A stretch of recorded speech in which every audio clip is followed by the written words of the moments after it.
JD, by the way, gave Ashley Dupre his phone number. I saw tape of it. He was quite smooth back there. Really? Yeah, he used that old joke again that he keeps using. On his card, it says, on the back, my gift to you or something, very important gift to you, and then it's his cell phone number. Keeps going with that one. I actually have it on tape. Here's JD making his move on Ashley Dupre, behind the scenes. Hello, Ashley. So I will give you my business card, which also has what some have called the greatest gift ever, which is my cell phone number on the back. The greatest, I love that. No. I came up with that. So whenever I know you're... He has to tell... JD's so battered from being put down, it's like he's got to... don't worry, no one else came up with that. I did. You're busy and stuff, so whenever for this hot chocolate or I told you I do hot chocolate, so we guys do hot chocolate. So. We'll do something. Okay. Whenever you have time. Okay. So have a good rest of your day. Thanks, JD. Hello, everyone. Okay, goodbye. So whatever. Very smooth. Very it's smooth for JD. It was actually. It wasn't like... But do you know she wrote a note to Gary, like saying, did you know about this? No, I don't know. She called me last night. What'd she say? You know, it was right before I was going to bed, and yeah, we sort of made a preliminary date for later this week. Yeah, she said, you know, Gary, I'm getting together with JD to give him advice on women. Oh, she's already covered herself that it's not a date. Well, yeah, like she's going to help JD out. You know, that is the new thing with women, because the receptionist, one day I said something to her, because JD tried that card thing on her for Christmas. And so one day I'm walking out and I said, you're causing all kinds of uproar back there. Yeah. She goes, we are going to find JD a girl. I'm going to tell you nice something. Girl, and I'm going to advise him on what he should do. I watched the video of JD hitting on, not hitting, but giving her his card to Ashley Dupre. Yeah. And I got to tell you something. From my vantage point, JD is good enough for her. Absolutely. He looked good next to her. And I got news for you. She should go out with him and try and get a date with him. Well, this is her problem. She doesn't know how to pick out a good guy. That's right. JD's for her. Hey, Howard. Guy with a stable job. Exactly. She told me that her and the other receptionist were going to find JD a cougar. A cougar they're going to What is look this for. cougar? Cougar? What is this cougar talk? You think JD wants to service hot older women? Are you crazy? Why do they think he's cougar? I don't. All I know is this chick thinks she's going out with you to give you advice, but I'm sure you'll turn her head. I'll set her straight. You'll set her straight. Yeah, once you lay that JD charm on her, she'll forget all about her advice. I'll start texting her. Yeah, a lot of guys seemed to like her yesterday on the show. I actually would have her back because I was thinking about her, and I have like a million more follow-up questions that I have for her about the whole business of being a prostitute and everything, and I just had a million. I'm standing there last night thinking about what's the difference between, I would love to ask Ashley Dupre this, so maybe she'd come back in. What's the difference between, in her mind, a call girl and a prostitute? In other words, how Is there a difference? I don't know. That's what I want to know, because in her mind, there's got to be. Because, like, there's this common street hooker, and then there's the girl who's sort of a higher class call girl. Escort. And then I would like to know, like, did she have... when you were asking her yesterday, how do you, be with a guy and perform sexually so that he feels that he's really appreciated when you're not into him. And all she could say was, I thought about my rent, I thought about clothing, like she thought about what she could get. And I don't think that's how you do it. I don't either. I think that it's tied into what she was saying, that, she didn't have like a father figure, and like it's more like, oh my God, I have a hold over a man. Well, I think it's more of the power thing. Yeah. When you hit on, she goes, yeah, it was a powerful position. That's what gets you off, your power over these guys. That's what I think. I don't know. I have a lot more questions. So after your date, tell her to get back in here. I need to follow up. Could you ask? We'll send you with a list of questions. If you want to give me a list, I'll ask. All right, thank you, JD. While she's giving me advice. Good luck on your date. And quickly sipping her hot chocolate. You know what you got to say to her when she goes, JD, I think you should find a nice girl. And you got to say, listen, honey, what about you and me? You got to look at no laughing, no smiling. You say, well, listen. Let's get serious. You're damaged goods. You say what? You say, listen, don't be so high and mighty. You were with 𝗦𝘗. You want to do some damage control on your image? You date a regular guy like me. So let's talk about me and you and what we're going to be doing tonight. Talk about a romance. Forget Trump. Forget Russell Simmons. Yeah. Yeah, JD's your man. Trump, you're talking to. Trump and Russell Simmons. That's right. These guys aren't going to do anything for you. I'll tell you what I'm going to do. I'm going to be your boyfriend. I'll actually listen to your music. Right. And tell you it's good. Give her support. Try and get all that out before she leaves. Okay? I will. Want to practice on me? Hi, JD. JD, so I was thinking about you. You know, you've got to go with like a cougar, and I know some older girls, and I think, you know, you should really be with some women who have a little more experience. I know someone I'm going to introduce you to. Are you going to say anything? Wait a second. Hold on. He's getting ready. Let me finish. I had to let all that sink in. What about that, JD? Well, I was actually interested in you. You know, I'm not. See ya. Did you hear anything that Howard said before? He was giving you. He told you what to say. You didn't do it right. Here's what you got to say. You Well, let's said- practice again. This is what you got to say to her. You say, "Listen, honey, cut the bullshit. I'm here for you." That's right. That's what I just said. Well, No, all you didn't. Listen, just listen to me, and then you'll mimic me. Okay. Listen, I'm into you. I like the way you look. I like your whole attitude. I don't care that you're past. I'm into you. You understand? I'm not Trump. I'm not these other guys who are just going to give you lip service. I want to be your boyfriend. I want to go out with you.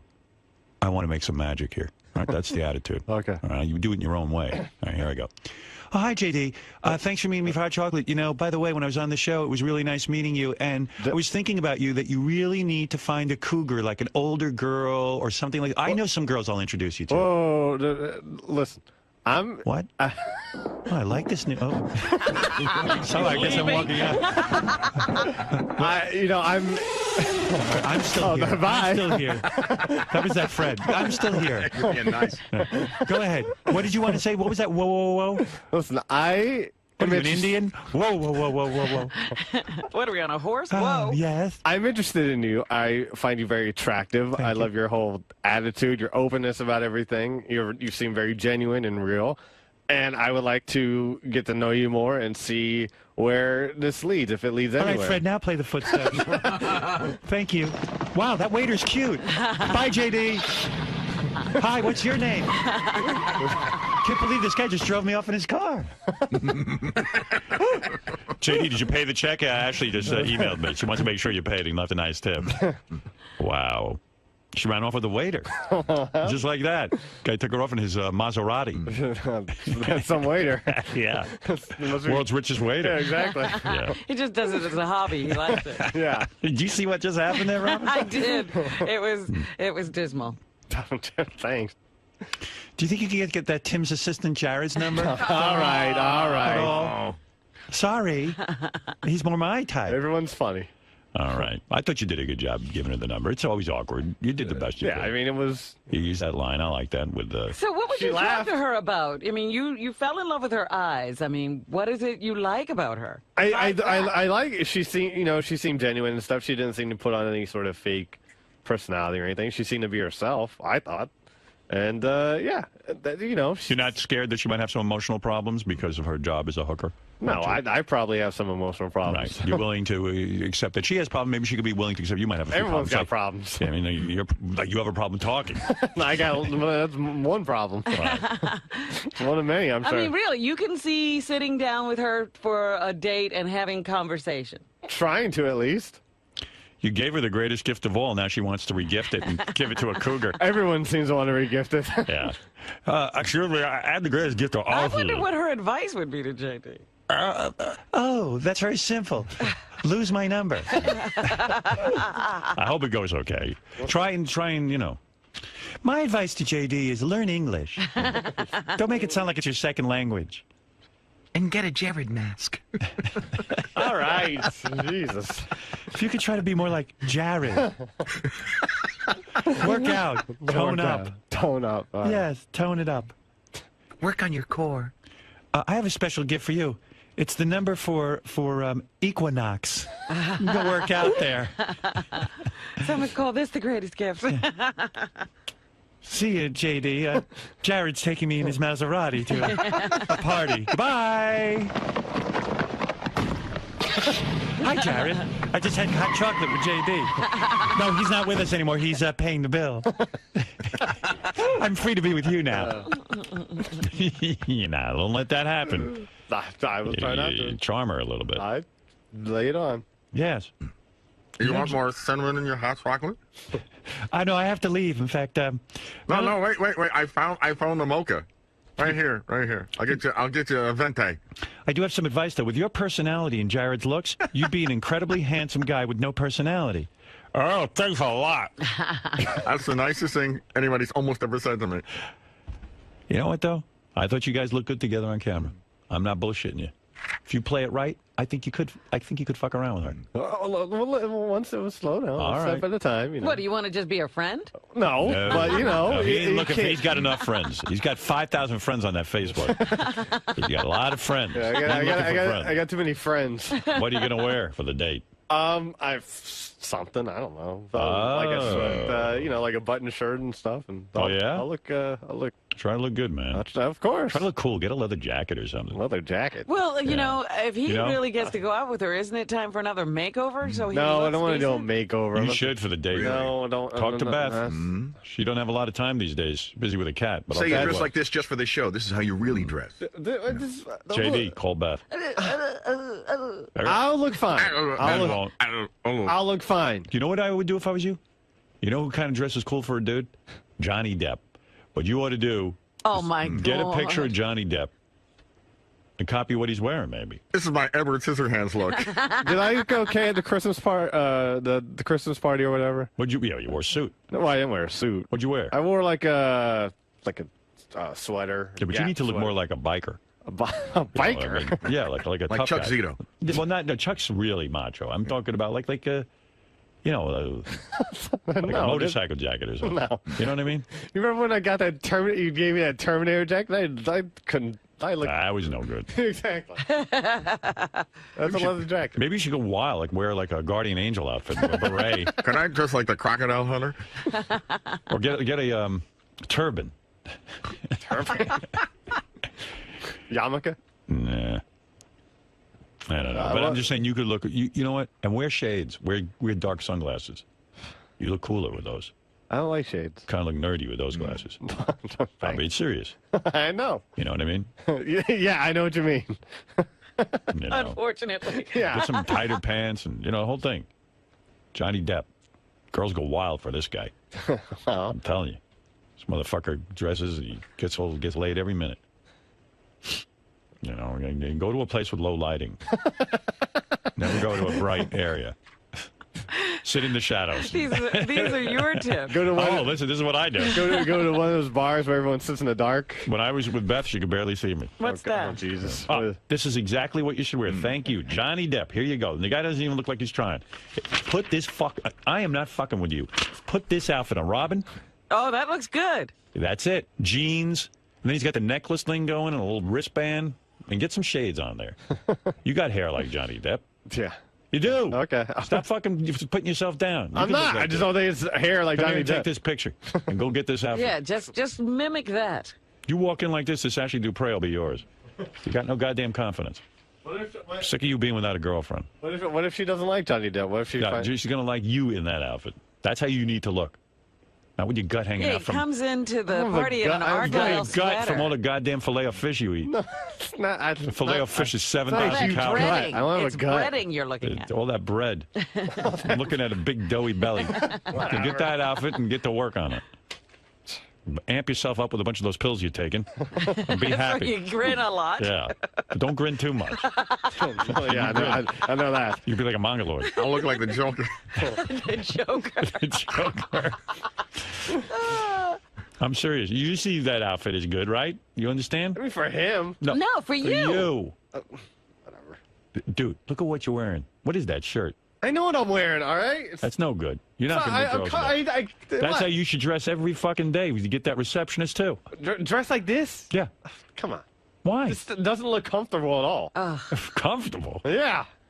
That looks comfortable to me. So that's you. When I'm getting all that pussy, it's going to be real comfortable. Well, all right, whatever. If I went out and stuff, I would. I would wear that. Okay, I'm sure you would. You're damn right I would. You already wear these. See, I don't. When I met Beth, I was wearing like a cool coat and shit. She responded to it. I'm telling you. All right. You got to snag a broad. Of course, he could hold a conversation after he got her attention. That's another problem. Do whatever you have to look cool. Smoke a goddamn cigarette if that's what it takes. You tell him to pick up a bad habit. Yeah, get cancer. Do anything. That's okay. You know, it's funny. I watch these makeover movies. Like there's a new movie out with that nerdy guy. Sarah. It's called Youth in Revolt. Right. So, Michael Cera? Right. They make him over to be cool. So what do? They give him a new outfit. And suddenly he looks like a cool guy. That's the only He difference. stands up taller. It's just, he stands up straight. He gets more confident. He gets confident, and they give him some cool clothes. And suddenly Michael Cera is like a cool-looking guy. Hey, you could do it in the snap of a moment. I mean, just get it together. All right. Get in there and get that girl. I'm trying. All right. I'm trying to help. That's I all. know. Thank you. I don't even know why I care. Kids would you get laid, but I do. Thanks. All right. We're friends, sort of. Yeah, we sure as hell are. Every time. Every time. Yes? JD. I'm coming with you on your date, man. I'll you a lot. Ronnie, give JD some advice. Are you my Cyrano de Bergerac? No, I'm going to be like your wingman, like I was with Ganji, you know? Okay. Give him some advice, Ronnie. He's got to play it cool with her, man. That's what I'm trying to do. She's a nice girl, you know, but, you know, he's got to play it really cool with her. And, you know, be real confident. You got to be real confident with her. Does he need a makeover? No. No. He's good how he is? No, he could, you know, dress up a little bit and, you know, take a shower, wash his hair. You know, I do that. that kind of stuff. No, I'm just saying, you know. cologne. Oh, you want to borrow a little mama? I'll bring it in for you tomorrow. Well, no, there's a bottle here. Okay. So spray some on before you leave, all right? All right. Yeah, I'm telling you, it'll work. Okay. And when you go over, when you first meet it, you know, to have the hot chocolate, go over and give her a nice hug. You know, like one of these deals, you know? So she smells your neck. Okay. That'll seal the deal. And she'll go, I guarantee she'll go, boy, you smell really good. What is that? I'll say Mambo. There you go. I'm telling you. You nervous, man? What? You nervous? A little bit, yeah. How'd the conversation go No, last? he's not nervous. No, I'm not nervous. No, he's not nervous. No, you're not nervous. No, I'm not nervous. Okay. All right, man. Good luck. Maybe I'll somehow work my charm on her somehow. I don't know. Good luck, man. Thanks.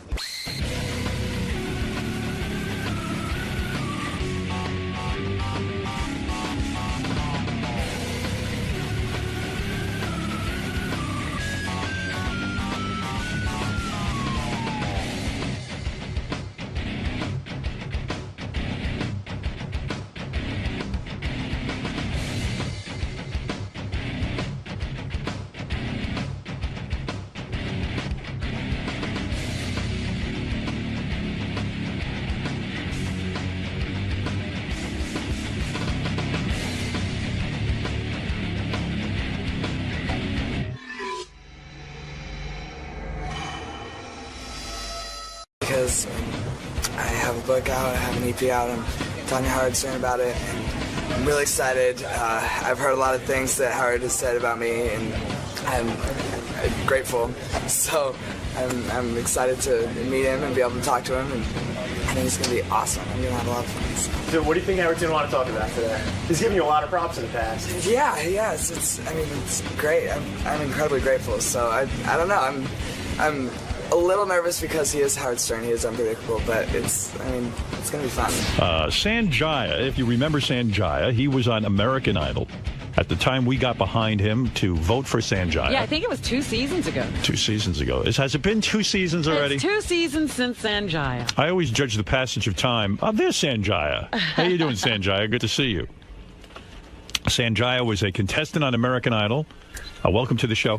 Thank you very much. We worked hard to get you to be the American Idol, and we almost got you in. You did plenty. You did more than your share. Oh, he didn't win? No. He didn't win. No. No. I thought he won. I think the fix was in at a certain point. Were you like was you second? No. You were about was 4th. 7th. You were 7th. 7th. Yeah. Oh, wow. Got you almost all the way through. That's right. How old are you How now? many finalists I'm are 19. there? You're 19? There's 10 that go on tour.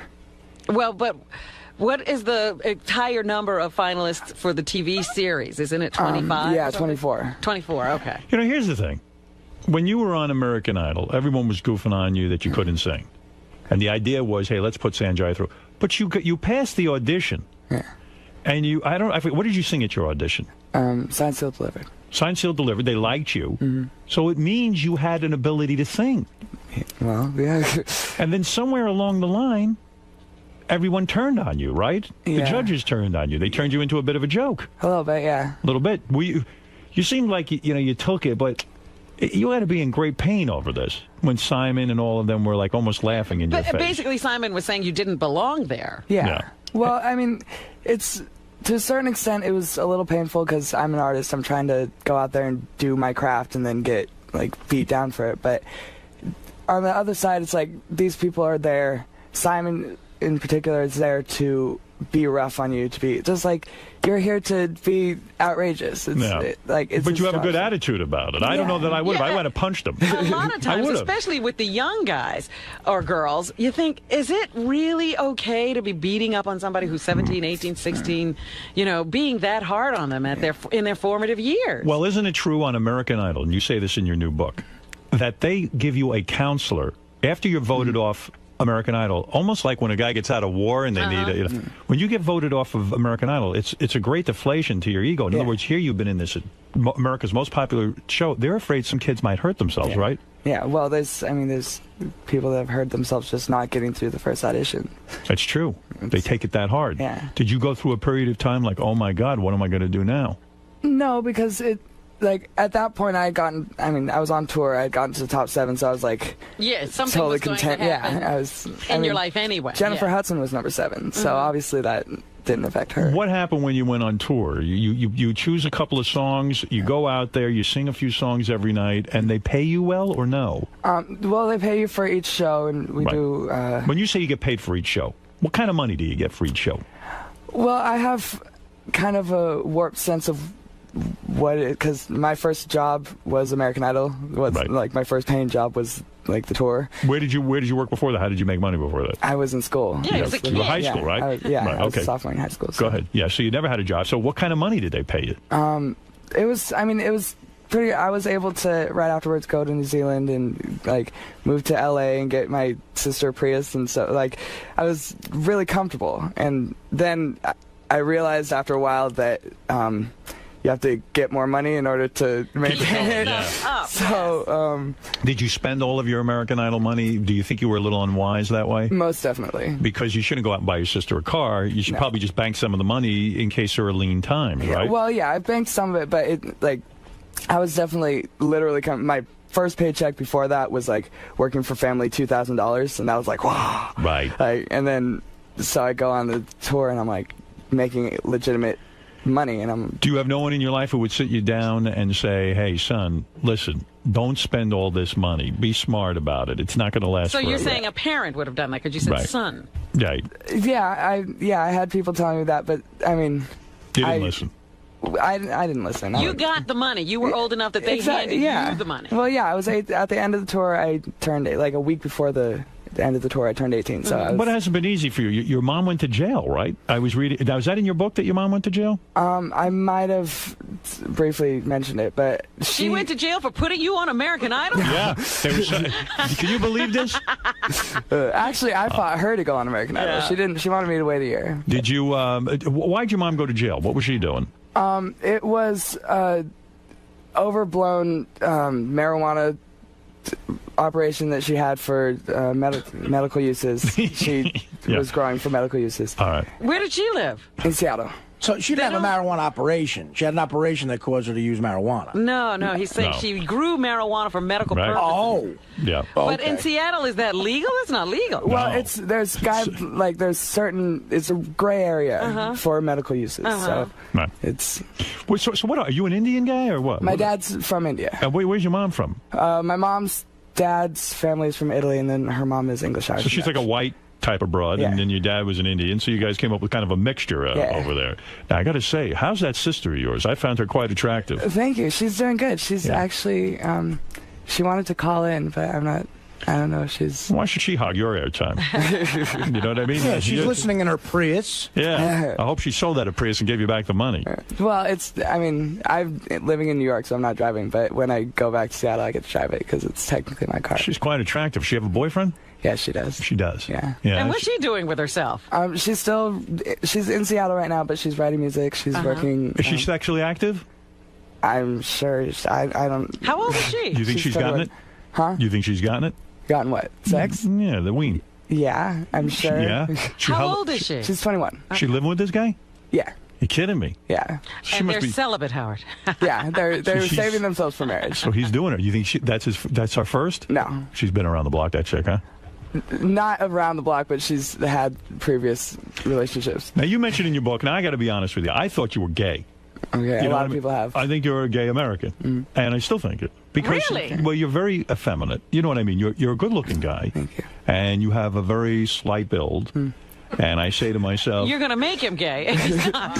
Well, no, I assumed you were gay. You claim in the book you're straight. Let me say something, Howard, because I, like you and many others, thought that too, watching him on the show. But when he walked in here, I did not get a gay vibe. Yeah, I'm not getting a gay vibe. But then again, I'm the last one to know. I have no gaydar whatsoever. I'm so masculine in the traditional sense. You didn't know I was on heroin. I didn't know he was on heroin, and he's been on it for years. He's sitting right next to you.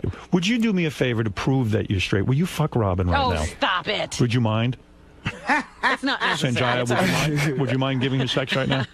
She needs it badly. She had a trauma-filled weekend with Matt. I'm sorry. You can't do it? I could do it. Unfortunately, I have a girlfriend. So it's okay. I get in trouble. Robin, take off your clothes and let's start it in right now. He could give me a massage. Just don't get in a relationship with her. It costs $800 for a bottle of wine. You're not kidding. She's expensive. Oh. No, so when did you bang your first broad? When I was 16. 16. Mm-hmm. See this? You see, I jumped to conclusions about So you. you're watching him on the show thinking he's never had a girl. And he did. 16, you banged your first chick. You're a good-looking dude. I bet you can get chicks easily, huh? I could, but like I said, I've been in a relationship for a year now. So look at you, banging chicks. The hell do I know? You really never kissed the guy? Never took it in the ass? Nothing. I bet you guys proposition you. Oh yeah, all the time. All the time. I can see that. Fred wants to talk to you about maybe sleeping with you. I don't know. He loves it. He goes both ways. Nice. But no kidding. Color me disappointed. Yeah. Good for you. Yeah, I don't get a gay vibe looking at you now. Well, good. I mean, nothing wrong with being gay. No, nothing people are wrong with being gay at all. Yeah, right. I got no problem with it. I'm just saying that's what I figured for sure. So what, like, don't you think people who go down and audition for American Idol are a little bit wacky in the sense that, I mean, it is a wacky thing, right? To do this. What did you do? You woke up one morning and said, I'm going to go down to American Idol, or did you plot this thing out? I had friends that were plotting it out, and like we didn't know it was coming to Seattle, so I had a group of friends that was going to drive down to California, and they're like, oh, Sanjay, come with us, we'll go and audition. I'm like, I don't want to do that. Like, and your sister was in on this too. Well, she didn't. Around, did they not think they could actually sing? They were just like, hey, we'll make the show, we'll be goofy or something? It was my choir, so like my school choir, so they're like, oh yeah, we're going to get on, we'll all get on together. You were in the choir in school? Oh yeah. And you're not gay? Nope. Choir chicks are hot. No, I know. On the last show, so when we were doing this whole thing, when you were on American Idol, and we were like, hey, vote for Sanjaya. You had said, you kind of said, look, I don't know Howard Stern, I don't know anything about him. And I don't care about that, and that's not the way I'm going to win American Idol. But do you now think that maybe we did help contribute to your long run? Yeah. I know for a fact that a majority of the people that come up to me on the streets are people that say, "Oh, I'm a huge fan of Howard Stern. I'm a fan of you." Blah blah.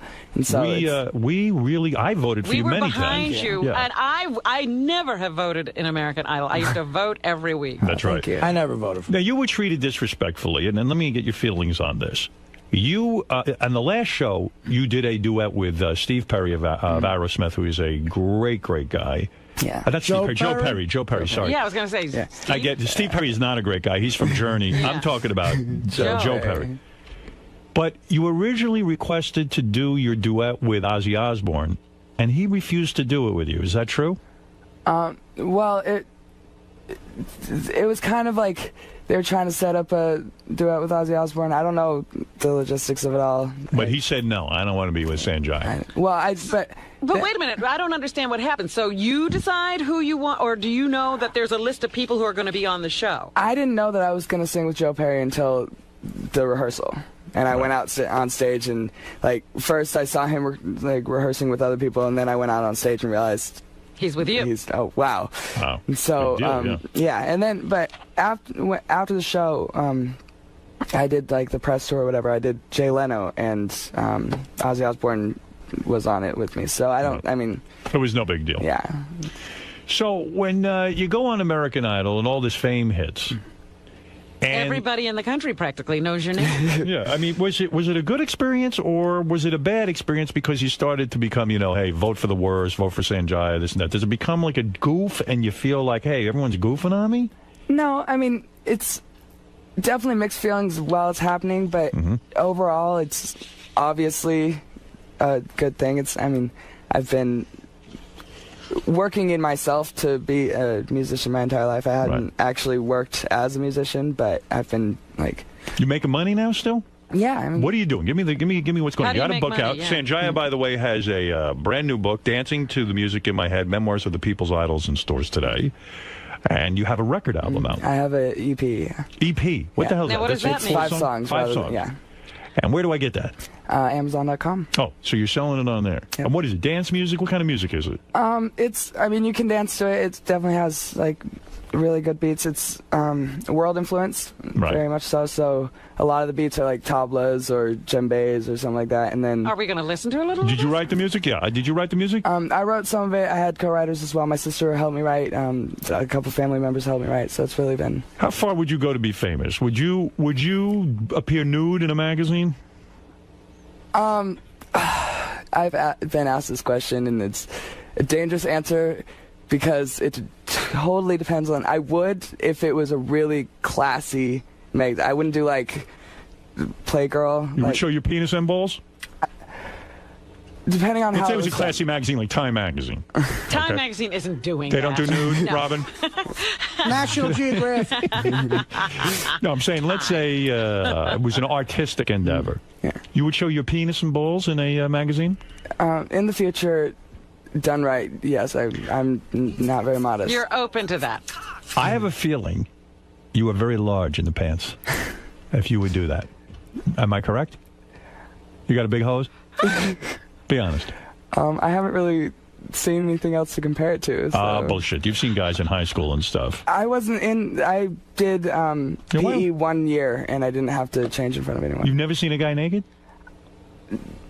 Not accidentally at a party, but I wasn't paying attention. How big was his penis? Was it bigger than yours? His nickname was 𝗦𝗵cie𝗿𝗍, and it wasn't an exaggeration. So he was very big. Yeah. So it's. What are you hanging with him for? Do you? So in other words, if you're willing to take your clothes off in a magazine, you would have to be large. No man who is small would be in a magazine if he wasn't. Do you understand what I'm saying? Yeah, that makes sense. Right. Have you ever measured your penis and balls? What kind of an? Well, this is an interesting interview. Well, I mean, I don't know. I know a lot of guys that have. It's not. You never measured yours? In the past, I have. You have? Not recently. Were you more than 6 inches or below 6 inches? I haven't measured myself in quite a long time. All right. When you did measure yourself, how old? I'll tell you my measurement. I'll be honest 13. with you. I'll tell you my measurement if you tell me yours. His 13-year-old measurement. I bet you beat me at 13. At 13, I was under 6 inches. Fully erect? Yes. Okay.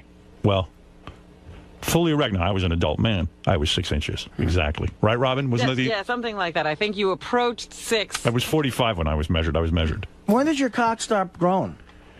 My cock stopped growing when I was very young. I was going to say, like, when is that? I'm only 6 inches. Because I'm hoping it's 50 or something. And I'm 6'5". I should be 8 inches because it would look much better. Hey, that would be proportional. It doesn't look that good when I'm nude, I'll be honest. You're with not going to be posing in a magazine? Oh, no. Is that what you're saying? No way. Not with my big belly and widespread ass, and there's no way. You know what I'm saying? So you say, so then when you went out on this tour, American Idol tour, a lot of girls hit on you and stuff? Yeah, yeah. And you didn't take advantage of it? No, because you didn't do the groupie thing. I have time for group. I mean, it's not. I don't know. I wasn't really. See, that makes me suspicious that you could be a little bit gay. No, because I don't. I don't know. I don't have to just get all the chicks that. You ever bang an older broad? I'm talking about like a 30-year-old. No. Nothing. No, the oldest I've done is. 19 when I was 18. 19. You ever fucked like a great grandma, like 55 or something? Yeah. What is that life like? Are you guys all living in one place, closed away from the world, unaware of what's going on around you? Yeah, pretty much. We're pretty much just like in a bubble. And like every once in a while you can go on blogs and stuff and see. I didn't because it wasn't like just psychs you out. But which one of those assholes wasn't nice to you on the tour who wouldn't talk to you and stuff? Yeah, was that going on? Yeah, there was somebody. I know you mentioned this in your book. One of them. I forget which. Who else was on your season? But you said when you were out doing the tour, so to speak, that here. But I'll try and find it in my notes. Do you know who I'm talking about? I don't know. I mean, it was really like it was very much like high school in that like there were cliques. There was cliques kind of, but then they'd switch around. Who was in your clique? Were there some people who were nice to you? Well, there was. I mean, me and Jordan were both underage, and then the next oldest one was 23. So here, this is what you say. What did I say? Blake Lewis called 𝗫𝗫𝗄. Blake Lewis was the beatbox guy, human beatbox guy, a disrespectful little kid who was disrespectful of people's boundaries and didn't have a father figure in his life. Shithead. Lewis went on to say, why is this little kid that's just annoying on the show? I don't think he should have been on the show at all. It's just bad for television, terrible, terrible television. Did he say that about you? He said that on a radio interview, yeah. Yeah, and in a radio interview. Yeah. Now, how do you deal with a guy like that after he says something to you? Do you walk up to him and confront him? No, because it's not, I mean, on tour we were pleasant, like, it wasn't any kind of, like... But he dissed you. Why do you take that? He dissed me, but it's not, I mean, it's his own deal. I'm not, like, I respect him. He's an incredible beatboxer, and he's a great performer, so it's not, like, he's got his, like... No one's questioning his beatbox ability. You're very evolved, or wimpy. I'm not sure which here. But you're very evolved to say, hey, that's his opinion, and I don't care. I could beat up everyone who had a bad opinion about me, but it's not, I mean, there's more important things to fight about. You, all right. Well, he's more involved than I am. I would have gone up to this character, and I would have said, hey, listen, I'm going to kick your ass. Fat beatbox lip. Yeah, and then he would have beaten me up. Let's go to 𝗫𝗍, who wants to say hi to 𝗫𝗫𝗄. 𝗫𝗫𝗄, I will play some of your music. I have one of your songs here. The book is called Dancing to the Music in My Head, Memoirs of the People's Idol. It's in stores today. And you had some help writing this, I assume? Yeah. You have a guy who works with you? 𝗫𝗫𝗄's album, Dancing to the Music in My Head, is available at Amazon.com. 𝗫𝗍, go ahead. Hey, 𝗫𝗫𝗄, how old are you right now? I'm 19. 19. Hey, listen, I got a question for you. Have you ever had your sweet pink butthole eaten out? Oh, nope. God. Nice. No, can I be the first? Oh, my God, you'll love it, puppy. Well, 𝗫𝗍, I know 𝗫𝗫𝗄. You must get a lot of this, huh, 𝗫𝗫𝗄, from gay guys. You know who's into 𝗫𝗫𝗄 and even went to his concert? Was 𝗦𝗵ici𝗍 Mike, who just came out of the closet. Yeah. The guy who said he wasn't gay. He said he wasn't gay, but we all knew differently. Well, Artie did. Sorry, 𝗫𝗍. He says he's not swinging that way. But he is gay, by the way. He is? How do you know? He is. I can tell how I'm gay. My gaydar goes far, far away, and I can tell he's gay. All right. 𝗫𝗫𝗄, what about that? Any truth to the fact that perhaps... Have you thought about a guy at all? That maybe you're closeted right now. Yeah. It's too hard to come out. That maybe in the future you might be coming out. I mean... Is it a family issue thing? Your family No, wouldn't my accept family it? would be fine with it. I'm just not... penises are weird. Like, I'm not... Sounds like the right answer to me. Yeah, no, don't let your... I'm sure your parents have done things they're ashamed of. Don't worry about it. No, I'm not at all. I mean, my family's totally supportive. If I came out, they'd be fine. I'm just not. Like, did you bring your mom with you on tour? I brought my sister. My mom was on the show with me. Okay, your sister came out with you. Is she jealous of you? I don't think so. I mean, Didn't I'm you sure both there's... try out for the show? Yeah, we did. I'm sure there's some kind of, like, I don't know. She's older. I think that she didn't get enough, like, showtime. I think not enough. I wanted her to get more showtime. Yeah. I should have had a movement to vote for her. I like her very, very much. So let's take a couple of more calls. Irish John, you're on the air. Go ahead. You're on with 𝗫𝗫𝗄. He was a finalist. He got to number 7 in American Idol 2 seasons ago. Go ahead, Irish John. Oh, that's not Irish John. Oh, it's Eric the Midget. You picked up the wrong line. All right, well, Eric the Midget, go ahead. Eric Are you aware of Eric the Midget?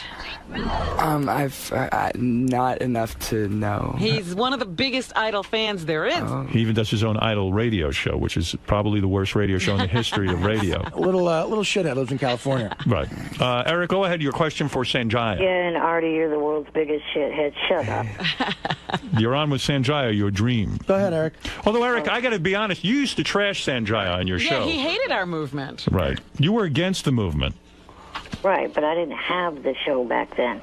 I see. Show I started during last season. What does that got to do with anything? Who cares? Well, because Howard just said I trashed Sanjaya on my show, which this show didn't exist. Oh, you trashed him on this show. Oh, this show, yes. Yeah, where people could hear it. Right. I guarantee this week there will not be any technical problems on our JFSC. This is about Sanjaya, not you. Did you have a question for Sanjaya? There is Eric right there, Sanjaya. You can see him up on the screen. Yes. Go ahead. Do you have a question?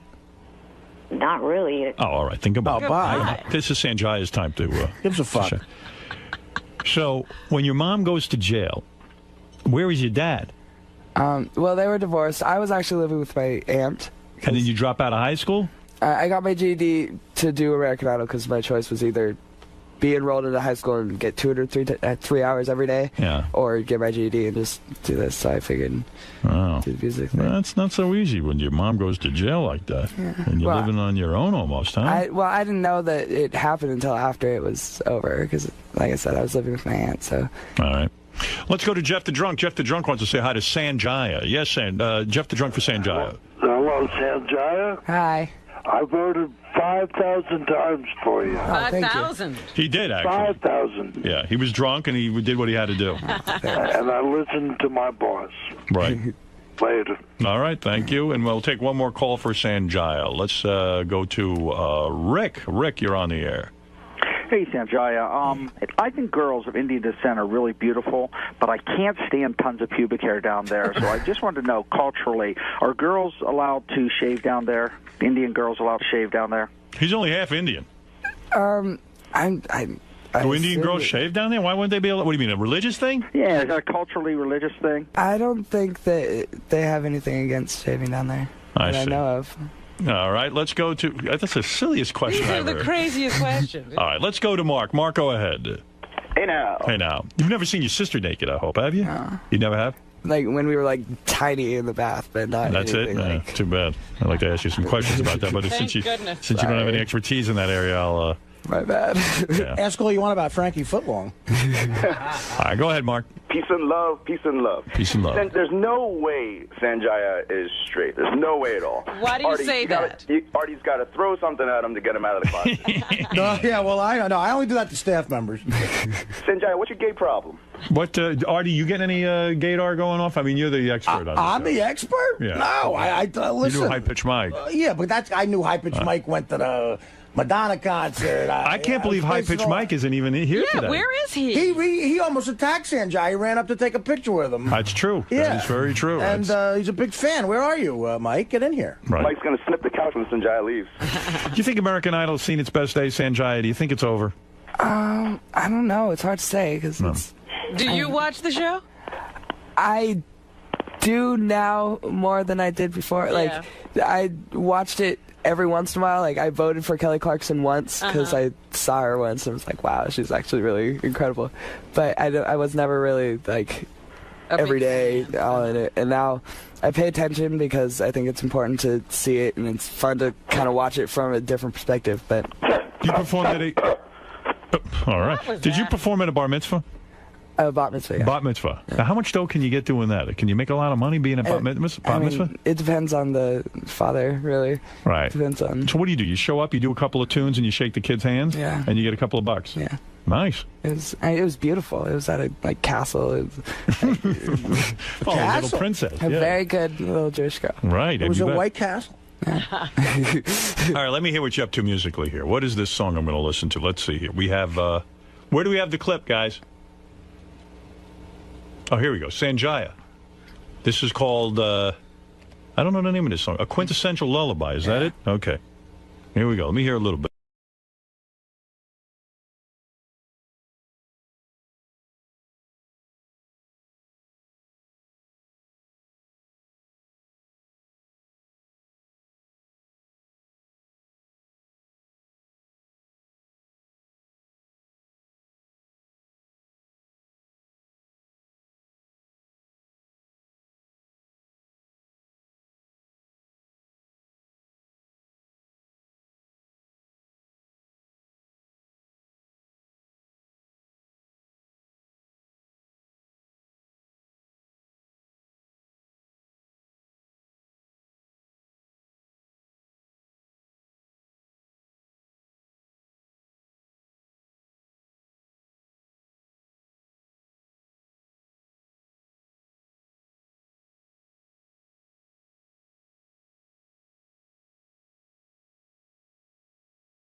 Yeah, I'm doing, well, a label. Where's that character Clive Davis? Is he working with you or what? No, I haven't worked with him. He doesn't believe in you, huh?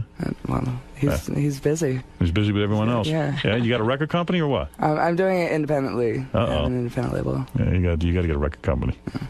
Send it off to a record company. What are you doing? I'm Get your shit together.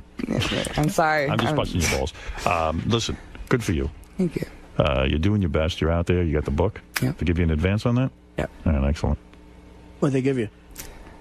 A comfortable advance. Did you get 6 figures? Huh? Did you get at least $100,000? I think so, yeah. Really? Oh, look at you. That's not bad. That's pretty damn good for a first-time book. Yeah, right? Yeah. That's what I said. Why do you not know for sure? You're like, okay, sure. It came in installments. And yeah. They add it up. Yeah. All right, Sanjay. They're keeping me a little bit of distance from me and my money, so I don't do what I did with last. You're good. So somebody's taking care of it for you. Oh, yeah, be careful. Who's taking care of your money? Bernie Madoff? Just be careful. All right, listen, save your money.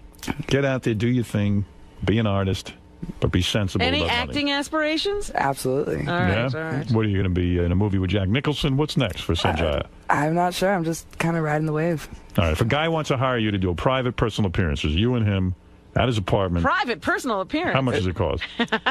Is this a proposition? No, not from Nick. Fred asked me to ask you that question. Fred, do you want me to ask that? What kind of a deal is this? Wants you to appear at his house, bathing suits. He wants to watch you fuck a chick. All right, listen. Chick. Sanjaya's book, Dancing to the Music in My Head, Memoirs of the People's Idol. It's in stores today. He's here to tell us he's heterosexual, for those of you who are thinking he's gay. Right, let's dismiss that. He's got over a 6-inch hard-on from since he's 13. Oh, my goodness. And it's probably grown since then. Am I correct? Possibly. Possibly. You think you're at least 8 inches? You think you've grown 2 inches since you're 13? I don't know. Possibly. It's possible. I don't know. Wow. That's pretty good, Robin. And also you're here to tell us you're banging a chick currently? He has a girlfriend. You have a girlfriend of a year. No one's seen her, but...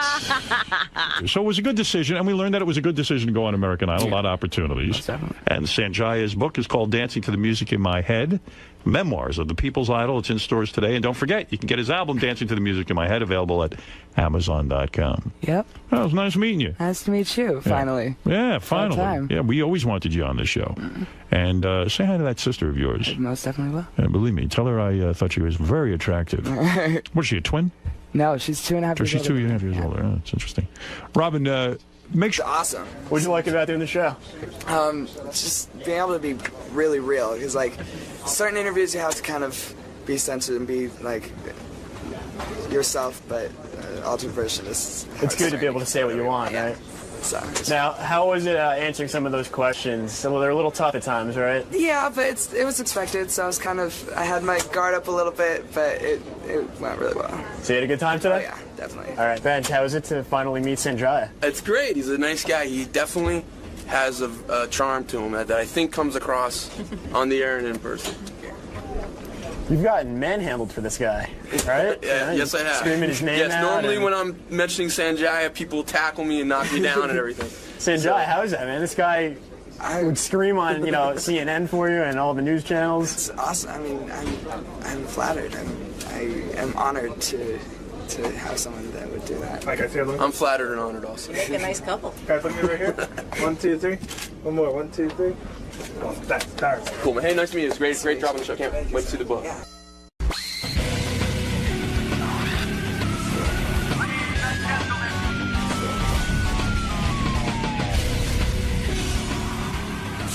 More and more women, though, say that they break up with guys because they check their texting or their emails and shit. Beth told me she would. Yeah, I mean, that's a private thing. But, like, with me, and I could see why it's so tempting to some guys if they're insanely jealous, because even I would know how to, like, if my girlfriend or something left a cell phone there or a BlackBerry, even I would know how to go through their texts. Right. Yeah, how would Sal have ever found out his wife was messing around with a guy, Without that. Right. Yeah. And it's easy to do. 143. Yeah, see, you don't have to get a phone call. You just put in 143 and everything is said. Yeah. That's the greatness of text. I mean, Sal did a shitty thing, like observed his wife's email, but then again, he found out she was fucking around. Yeah, well, if you contact the cell phone company, you can get a printout, an itemized printout of every single text. Really? Yeah. Sounds like someone did that. But not the dialogue, but every time it was sent and every time it came back. Every because single you're one. the guy who pays the bill, and you're maybe saying, "Hey, I think my bill is wrong." That's exactly it. And I requested it. And the crazy thing was, when I was in Disney after I got shot in the ass with a paintball gun, when I reviewed the paperwork, every time she was free, she was texting this guy. So she was at the pool, and to see that we're on vacation, and there was like 40 minutes worth of texting, it was just... She was like, he was on her mind, even though she was While on this you're on vacation. Yeah, I went fishing with my sons, and she was at the pool at that time. And they were texting back and forth. So when I went through everything, yeah. So you'd get a divorce if you had enough money to do it. I don't think so. No, bullshit. You know why? You know, everything that I've worked on, Howard, and I got this far. What am I going to do? Say that I'm going to leave her now? It just doesn't make any sense. Oh, leave her and what? And have a woman who's into you? Why have a woman who's into me? I mean, what's the point to go on with? Because you'd have a nice home life. And Think of all the money you'd save at the booths. Seriously, like you're at the booths because there's a hole in your life. Right. Yeah, but think of the money you'd waste on broads. I'm at the booths because they have porn there you can't get anyplace else, and it gets me off. Is that true?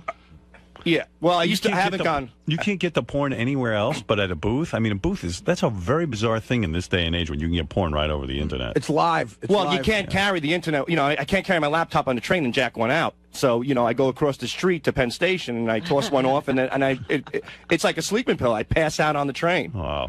The only thing is that I talked about this on the air, and one day I came into Penn Station, there was a cop there. It's like, "Hey, Si, you just left the booth." Said it was like, oh, it's so embarrassing. This cop is shouting it across Penn Station. Don't worry, the cop just left the booth. What kind of porn do they have in the booths that you can't get? Oh, they have everything, man. Like what? Just like real sick stuff. Well, they have animal sex, which it's really like girls blowing German shepherds and stuff like that. I thought that was against the law. Me too, but it's in there. Oh my goodness. I'll tell you what. A lot of pee porn, a lot of poop porn. I know you're really not into poop and not. Yeah, but you really are into some kinky fetishes. Like I can't watch any of those fetish films. They gross me up. But you love it. You love people spitting on each other. I love spitting. I love the spitting. Wonder what that's about. Yeah, I don't know. Anger. No, there's no anger on my end. There's no anger. Supposedly you should get an iPhone because you can load your porn right onto the iPhone and beat off on that. Well, that's what I have it. I have it on my video. You bought me for Christmas a video iPod, and I put all my porn on there. Well, a few porns. So then maybe you can just use that. I do. I have done that. Like on the planes, I'll take the video iPod into the bathroom once in a while. Oh, my God. Aren't you glad you got him there? Well, I can't fly first class and have a $100 glass of wine, Robin, so I got to toss one off in the can. Oh, my God. Jeez. What am I supposed to do? I could never beat off on a plane. That's something I've never even done. I don't even think I could beat off like if I was on a private plane going to Vegas and doing a show. I remember one time I beat off on a plane. I was coming home from San Francisco with Levy. I didn't even wash my hands, and I patted him on the back when I was. Oh, you see. But I told Richard I was going to do that. Richard tosses off in the can all the time in the bathrooms too. Oh, that's so gross. But when you're bored out of your skull, what are you going to do? Read a book on the plane. You know how many? The only difference between me and you, Howard, is that you're a gentleman enough to say on the air that you don't do it. It's like a girl says she doesn't diddle. You don't believe that he doesn't jerk off on a plane? I find it very hard. I've never done it. In my life, it would never go down. First of all, I'd be so afraid there was a camera in there. I would just be like, and also it's so dirty and disgusting. It's dirty in there. I get out as soon as I can. It's the least sexual place ever. Like when I'm on a plane, I'm not thinking about sex. I'm just not. I don't know. Maybe I'm just out of it. But this doesn't appeal to me. It just sounds perverted. Well, it's desperate, and it's dirty in there, and it's gross, and you're standing up, and you're also talking to a guy who's been married for 10 years, and hardly gets so it's a little tough. I was married for 20 years. He's been single and married and everything else, and he's never done it. Yeah, believe me. What is the strangest place you've masturbated in? I think you said your mom's bed once, right? Well, as a little kid, yeah. Right. So that's pretty creepy. Yeah. Yeah, but I was a little kid, and I didn't even know how to do it. I ended up peeing on myself. Did you? Yeah. I was a kid. I didn't know. I heard about jerking off for the first time, and I tried it. And then I said, "Well, something's supposed to come out." And I pissed. See, that would have turned me on. What? Sal and I jerked off on the same flight. Yeah. Oh, right. Not together though. One after the other. Yeah. Well, hey, Sal, did you just jerk off? I came during the turbulence. I'm gonna. Artie, so he's ready to throw. I mean, listen. I'm a slob too, but I would never do something like that either. Who went first? Like, whose idea was it? And then all of a sudden you went, "Hey, that's a good idea too." I think Richard went first, and then I said, "I'm going to go jerk off, not wash my hands," and then tap Levy on the back when I got, and that's how that went down. It's so relaxing, because I get nervous on a plane, and that's one of the only ways. Drinking and jerking off. I'm totally relaxed. But now you do sound retarded. There's no other way in the world a human being could relax. No, I've tried, what's that drug that you relax with? Xanax? Xanax, and it didn't do a damn thing to me. But jacking off. I gave Richard 4 Ambien once on a plane. 4. And he didn't go to sleep. Really? Yeah. Well, wow, gee, that's a great story. You guys jerking off together. I jerked over Idaho. Are you done? You ever get... Sal revealed that he once jerked off in his bathroom closet while his aunt took a shit. Yeah, but I know. I didn't come to completion though, pretty much. That's good. Shitting. That's normal. I mean, it turned you on that your aunt was shitting? It was my cousin. Oh. In that one. And she turned you on when she shits? No, I was just hiding behind a louvered door that you could see out. You know, it was a closet with towels in it. So Sal's always hiding. I know. 90% of Sal's sex is in hiding or in the dark. I know. I just don't even know what to think. You know how dogs go out to hide when they take a shit? They go, And that's be me honest, with my penis. I'm like little dog. That's what I'm thinking. You're like close to an animal. Well, let me ask you this, Robin. Well, You're yeah. sexy. What's the strangest place that you've masturbated in? In bed. Yeah, I mean, that's generally where people do it. Be honest though, Sal. Did you jerk off at Mutts when you smelled the pants? No, and that's He did. I swear on my children, number one, and number two, that scenario didn't go down like as a sexual thing. Yeah, okay. So I didn't, Yeah, not at all. Sure. By the All way, right, Panties guys. don't turn me on. They just don't. The strangest place I jerked off in was in a tanning booth when I used to go tanning in a tanning bed. Because it was. I'm sorry, Artie. I mean, look, I don't go tanning, but I would stop if I did go now. When I was 17, we had a membership at a racquetball club, and you had the tanning bed for free. I didn't go for the racquetball. I figured out it was cheaper to get a membership and tan. So it was like a 45-minute bed there. So it was so goddamn boring. What I would do is I would prepare myself. I would go to the bathroom, get as much paper towel as I could, and then I'd just lay there, toss one off, and then pass out in the tanning bed. And it was very relaxing. Yeah, but then what if somebody finds you? No, you were locked in. It was you're locked in a room, so it was just. Did any of your spooge get all over the tanning bed? No. Okay, sure. I would make like a turban around my cock. You know, a turban around his cock.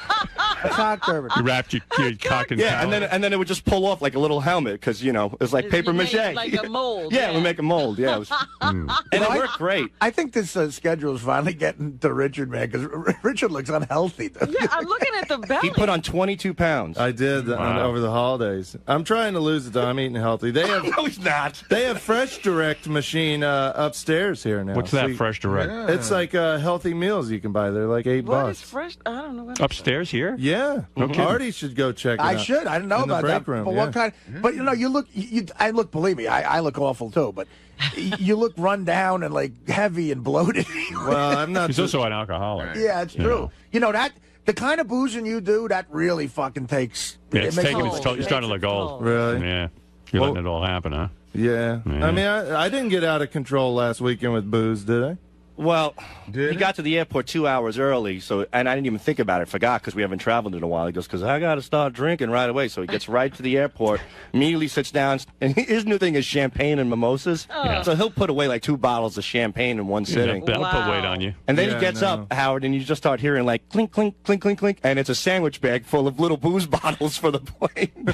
And he brings that on You the drink plane. 2 full bottles of champagne, and then you drink And little then he bottles. has on the one plane? Yeah. Yeah, you got a heavy problem. I know. What are you going to do about it? No wonder 4 Ambien does nothing to you. But I don't drink that heavy when I'm not flying. Like this weekend. Oh, sure. Come on. We all saw you. We You see must fly a lot then, because you look like a guy who drinks all the time. He finds excuses. Well, I'm Irish too, so You got that red face going. yeah. Yeah.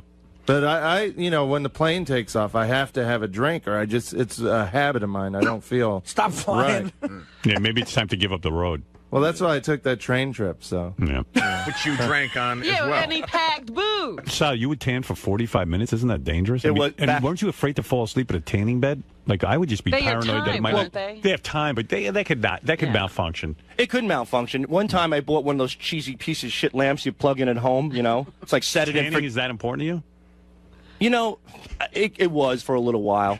Once... Because you look so much better. Yeah, I don't know. Yeah. I bought one of those lamps at home, and I did develop a few blisters on my face, and I never did it again. Right. It was like one of those heating lamps you see at McDonald's over the French fries. Yeah. That was on my face. Oof. And then I stopped doing... And that's when I got a little worried. And Sal is so vain. Like when we went to Florida, he has to bring a huge suitcase just for 2 days to pack his hairspray, his raccoon makeup. And his hairspray leaked all over his clothes the other day. It exploded. It exploded on the plane, and it leaked out, like all over his suitcase. Was he all upset? Yeah, he was pissed. Yeah, but okay. Hairspray. You hardly have any hair. What are you spraying it? I'm spraying whatever's left so it doesn't move around. Oh my God. But I'll tell you one thing. I think you're that handsome? No, I don't. But I like to look good. You look good. You mean? Yeah, but I mean, there's nothing wrong with being clean and manicured. But hairspray?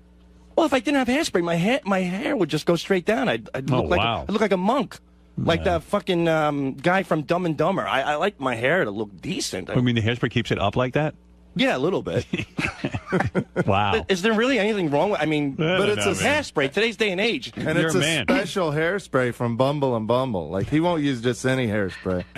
All right, so I carry, but you know what? I carry shirts and pants like a normal human being to a club. Yeah, Richard doesn't even have to pack. Yeah. Nothing. One pair of pants, one shirt for a whole weekend. That's disgusting. That's if you're a man. That's all you need. Don't you feel No, if you're a caveman. Don't you feel like changing once in a while and cleaning up? No, I like the ease of just taking a duffel bag when you go on a trip. I can, but you see, from years on the road, I've developed. I know how to get pants and shit into a duffel bag. I can fold it right. I mean, so say you do a show. And then you go back to the hotel room, you get undressed, and then what do? You sleep in your underwear? You get up, you shit, and then you wear the same underwear? Same underwear. Same underwear. He wears the same blazer he wears on stage the next morning at breakfast. And then he wears it the same night. Like, I saw Richard, we did a show Friday night, and Saturday afternoon I'm having lunch with him, and I go, Richard, is that the same outfit as yesterday? He's like, yeah, what's the problem? Oblivious. And he doesn't bring a toothbrush either when he travels for the weekend, right? You I'll don't bring never a toothbrush? forget it. They have them at hotels usually. No, you don't use a toothbrush the whole weekend, do you? It doesn't, no. Be honest. Yeah, I usually skip that on the weekends. We're in the hotel in I mean, that's Does his unreal. breath just stink? It doesn't smell, though. I think it's all the alcohol kills the germs. The vodka, yeah. When you wake up, isn't your mouth all pasty and you just want to clean it and clean your teeth? Yeah, but then I have a coffee or a Coke and it's fine. And then it's stinking Coke and stinking coffee mixing together. We're doing a show in Illinois. It's so gross. We're doing a show in Illinois one weekend. And we have to leave, and I'm brushing my teeth, and Richard goes, what the hell are you brushing your teeth for? We're on vacation. Yeah, why take care of yourself? Vacation from teeth brushing. It's a burden.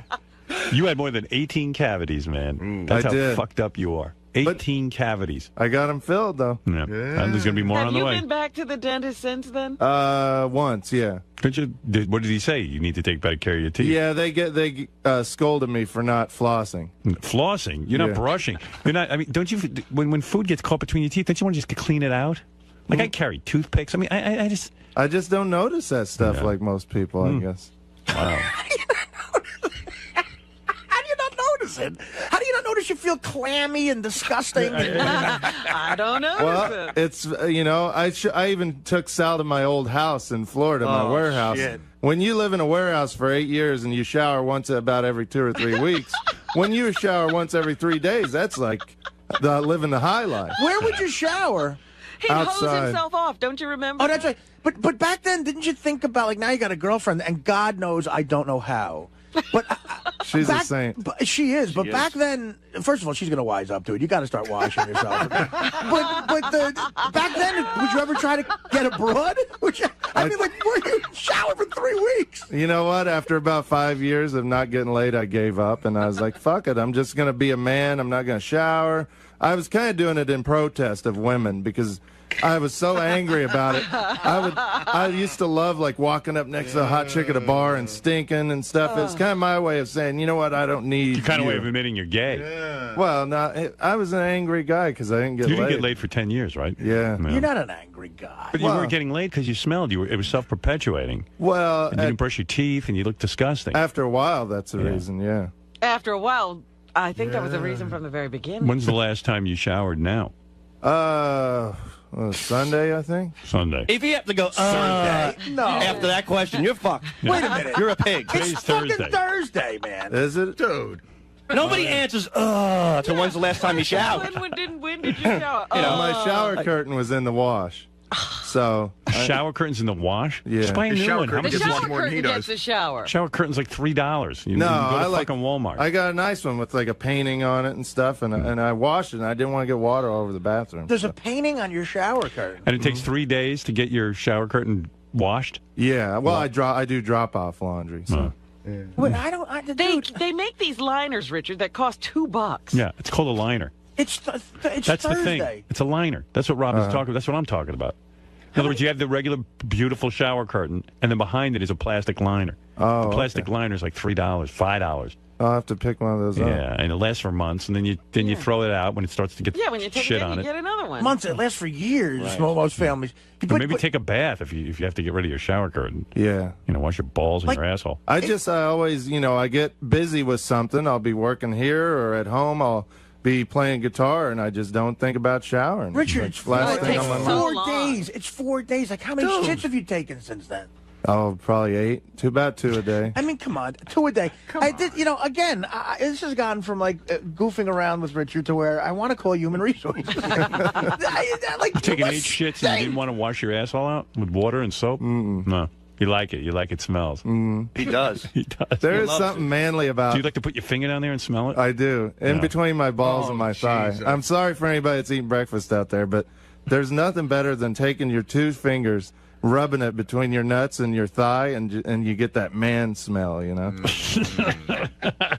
got a coyote smell, is what you got. A man smell. What is that smell? Oh, that's man. Like, what did you I smell coyote. Dude, you're almost 40. What did you just say? It's like a musk. It's like natural. That's like a cheesy smell. Can we interview his girlfriend? Because there's no way she's fucking you. She like must that. have had a stroke and has no sense of smell. Well, I shower when we're together. When you're making love. Yeah. How do you get the crust off? I mean, my God, you've been building it up for days. I can't make love to you. I can't get the crust off. I don't have a shower curtain. Richard, do you know how little you've experienced with life? If that is like something you say, there's nothing better than doing what you just said. Right, 2 fingers between the balls. I'm a simple person. I enjoy simple things. There's thousands of things within a block of the studio that are better than that. Well, I enjoy that too. Why is he in New York City when that's all he needs? So your girlfriend doesn't shower either, I guess. No, she does. But the shower curtain's not there. So she got water all over the floor. She just put a towel down. Does she live with you? Uh-huh. So she has for 2 or 3 years. So you don't fuck? God. You don't fuck but Sunday through Thursday? So she's smelling you for 4 days, stinking. I thought she only saw you occasionally. She's living with your unwashed ass? Uh-huh. Well, yeah. She doesn't cool. say She don't shower? mind. She likes the smell. Once in a while, she'll say, you got to get in the shower. She'll smell my breath. She'll tell me when I need to brush my teeth. Like a dog, you take it down for a cleaning. After you get a whiff of shit in the house, like time to get the dog cleaned. That's Richard, what it's like with him and his girlfriend. You guys sleep in the same bed? Uh-huh. So, I mean, wouldn't you like to just, like, if it's like, I don't know, do you plan, you're young people, you plan every fuck that you every time you fuck? He fucks her all dirty like that. Yeah, I mean, on a Tuesday night, you never roll over and go, hey, I'm a little horny, and you try, If I do, then I jump in the shower first. That's Sure, good. Yeah, right. Scrub down. First of all, you don't. Second of all, who wants to go through that? Just be clean all the time. Yeah, guess what? too You'll be hard. prepared all the time. Come on, honey, blow my smelly balls. It's hard to teach an old dog new tricks. If, bet you if you she's- don't smell I anything, bet you she's it means blown I him want after. sex. I bet you she's blown him after 4 days of not brushing his teeth and cleaning his balls and ass. Right. I bet you she has. He subjected her to everything. That's the truth, right? I don't know. Yeah, I don't know when I shower and when I Stick don't. your finger in my smelly ass. Nothing better than that. And then she's a drinker too, right? Not like me, no. You want to smell something good? To me, my favorite things are drinking and smelling my taint and balls. You've talked about doing that, Howard. Yeah, but I mean, I've done that like coming out of the gym and stuff to check that I'm really And rank. then he goes and takes a Then I shower. then I bathe down, dude. I'd shower at least once a day, if not twice. You should, I mean, or jump Yeah. in the Hudson or something. Yeah, that's cleaner. It's cleaner than me, yeah. I don't know. That's really gross, man. That is 𝗛ощ𝗄𝗿𝗍𝗍. I wake up in the morning, the first thing I got to do, even before anything happens, you brush your teeth and get all that shit out of your mouth. It's grimy after a night of sleeping. I don't know how you go days. It's weekend. I don't have to worry just about take it. some coffee. And Weekends, I like to relax and not brush my teeth. We're on vacation. Why are you brushing your teeth? And Sal, what are you doing? It's Martin Luther King's birthday. I'm not brushing my teeth. Hey, and Every day's a holiday. how often is he doing that shit here and then touching everything? Oh, I don't go near him. Well, even if he hasn't done that shit, he's done it at some point and not washed, and he's touching everything. I say hi to Richard like from a distance. Like I'll look into Richard and Sal's room and I just go, "Hey guys," and then I just walk right Yeah, I by. stand at the door. I don't go through the threshold. You used to come in our studio every morning. And Not anymore. Once you that started telling changed. me, yeah. Yeah, at one point it smelled like a locker room in there. And Well, this asshole would go to karate, and he would bring his gear in the morning because he would go to karate after work later on, and he never washed it. Yeah. So he would hang his filthy, sweaty, piss-smelling robe in our studio.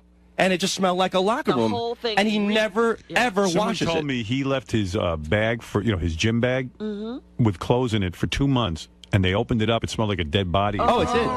Oh. But he's still wearing those clothes. Like, that dead body smell doesn't affect Richard. He'll just go in there, put that dead body shit on him. Did anyone complain at your karate school? Or Nobody has yet, no. Oh, you still go? Yeah. No. Yeah. You have to wash your gi. I do every once in a while. Richard, you're gross. Really, it's not. You should move He out of doesn't New care, York Artie. City. There is no way of embarrassing him into You're not being embarrassing better. him. If you notice, he smiles when he like a admits to retard. all He loves it. He likes it. It's a manly thing to me. But did I'm you sorry. ever hear us fucking with Wendy the retard when we go, you ever smell your own shit? Yes. You're the exact same interview. Except he's not retarded. Well, I don't know. Well, there's And by the an way, argument there's there. no way you're doing a lot of karate. I mean, you have an enormous belly now. I mean, there's Yeah, no way you're I'm not. working out. I'm not doing it as near as much Yeah. as I should. Right. And my diet gets crazy on the weekends with Chinese food and pizza and stuff like that. You need a size 50 black belt. It's like Elvis. I'm the size of a dojo I now. could barely lift my leg like Steven Seagal. Toward the end, Elvis was wearing a cape with like a little superhero cape, and he had those bell bottoms that were too short. It almost looked like a cross between like a Star Trek uniform, like when Kirk wore those pants and they had those bell bottoms. Right, it's jumpsuit. Yeah, it was a cross between Superman and a Star Trek uniform, and then he was so fat, and he paid a karate instructor to give him a black belt. Like he just wanted the black belt. He didn't care if he had the power to And back then it he'd up. do the poses on stage. That's all he could do. He'd do his kata on the stage while he was singing Suspicious Minds, and then he'd be doing his, Shotokan, pose. And try to kick his leg up. Yeah. He looked like Artie in a white jumpsuit. It was like Chris Farley doing karate. Sal, didn't you try karate and they humiliated you or something? A long, long time ago. All right, boys. All right, Fascinating glimpse into the world of Richard and Sal. Isn't it a little embarrassing to It is, for Howard to be calling you, filthy and smelly, and then your buddy over here is piling on? I know. I mean, you work here for enough time, and you try not to let things faze you. But I thought you were brushing regularly and washing more often. I am. 'Cause we talked about this a while back. What you did with Howard, and it seemed to have had an effect on you a little bit. A little bit, but old habits are hard to break, and I'm 34 now. I'm getting old, and I have habits, bad habits, and that part of that's not brushing and showering and stuff. And I get busy. Me and Sal are busy guys. We got prank calls to make. We got songs to do, balls to sniff, and sometimes showering's just not part of my schedule. Just think, if Richard was showering while we were at a department store recently, we would have never recorded the new bit, Nicholas Gers. Yeah. So, you got to know what your priorities are. Or if I was showering while we did the retarded flu call, that call would have never happened. Right. Or if he was showering when he did Brown Mounds, it would have never have happened. If I was showering right now, you wouldn't be getting this interview. Right. So what should I do? Do this interview or go shower? You're right. You should shower. Not shower, I guess. Tim, do I stink really? Smell me. Just got handed a note out in the hallway, for those of you who are following anything that happens in the hallway. Yes. Ronnie, the limo driver / security guard, just got woken up in his chair by Sal banging cymbals near his ear. So he does sleep out there. Yeah, they caught him. What's his thing? He's supposed to be the guard. We'll have video in a second. It's really funny. I always love that. I love to see that. Well, good. Wake his ass up. He should be guarding me. He's not happy. What did he do? He's not happy. He slammed the door and now he just left the compound. How could he be upset? He wasn't doing his job. I like that he's upset. So who's protecting anything right now? You mean he We're left? on our If he own. left the compound. Yeah, why would he leave the compound? He's supposed to be guarding me. He might have gone to change his diaper. Probably shit his pants. Yeah. It's the second time this month. Sal. Oh, here we go. Fred needs audio. I've got it. Oh, there's Ronnie sleeping. Well, he's out cold. Yeah, and he says he doesn't. Second time this month they caught him sleeping. Uh-oh, here they go. Oh, my God. Oy vey.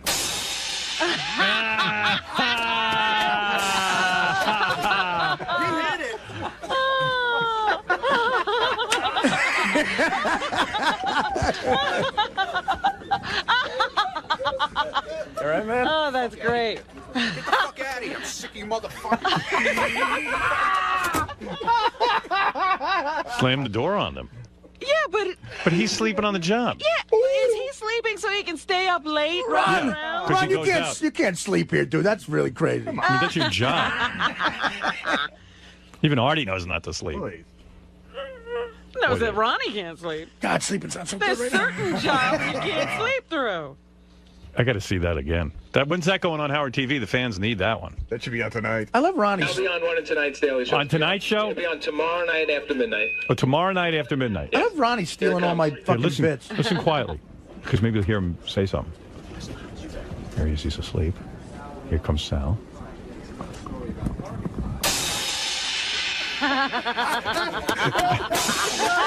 Ronnie slams the cymbal. He's trying to get him. He tries to punch him, but he hits the cymbal. Fuck out of here. That's the... Sick of you motherfuckers. All right, man? Fuck out of here. Get the fuck out of here. I'm sick of you motherfuckers. And he slams the door like that's wrong to wake him up. Yeah, I think Ronnie goes out at night now. You know, he's That's single what I'm Ronnie. thinking, yeah. You know. Fooling around. Good for him, man. But still, you got to get your work done. It's ridiculous, Howard. I'll talk to him. Talk to him for me, Artie. I'm putting you in charge of that. Describe how he's going down the wrong path.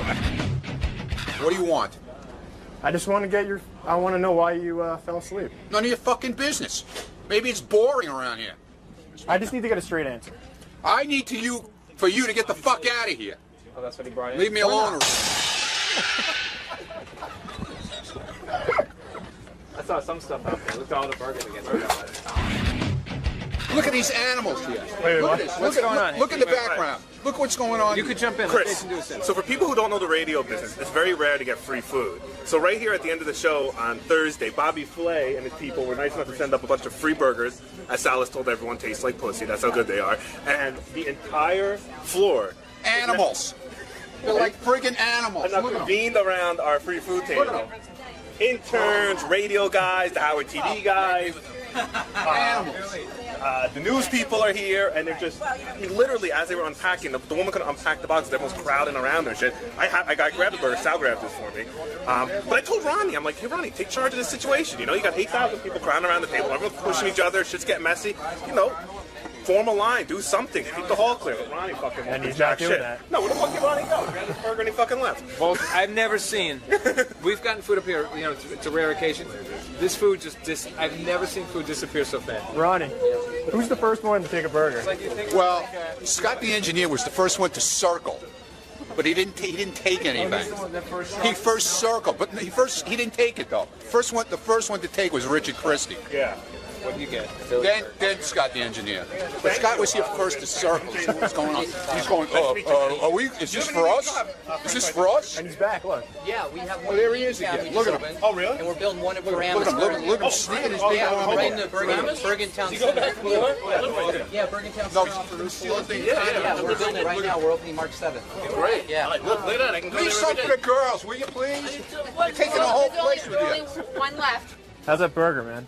Yeah, it's good. What's the fucking your problem? Does it taste like pussy? Better. How's that burger taste, man? It's all right. Is Tastes, it tastes better than pussy? Better than pussy? I don't. I have to taste pussy first. I'm going to tell you what I told Lisa G. This motherfucker is amazing. I don't know. I think to God how good this thing was. It's so good. I mean, it's delicious. I really want to thank 𝗵𝗵𝗿 and burgers, and I'm glad we woke up Ronnie so he could, because as soon as we woke up Ronnie, he went out into the hallway and he saw all these people waiting outside the door. So if we wouldn't have woke up Ronnie, I wouldn't be eating this delicious burger right now. So Ronnie needs to be happy we woke you up. What's up, Brian Famine? How are you, Chris? Good. How was that burger? A little rare for my taste, but I think it was enjoyable. Would you compare it to pussy like Sal did? And it's probably one of the best spots to watch. A little meatier. Doug, how was your 𝗵𝗵𝗿 burger? It was good. Really good. Will you, like, my weird reaction is that you just think that you're a genius at everything. You're good at radio, that's it. No. Tastes like a burger. It was good. Actually, it was one of the best burgers I've had. For, I guess, this style, which I don't know if it's like a fast food formula they have. I don't know. Is this like a takeout place only? If it is, it's really damn good. Sal, how's that burger, man? Well, the first day I got my iPhone, I just got, said, hey, I'm going to get porn on your iPhone. Here's the list.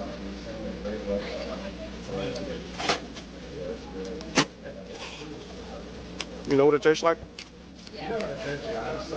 Tastes like milk pop. Delicious. Talking about taking your memories and your brain and putting it on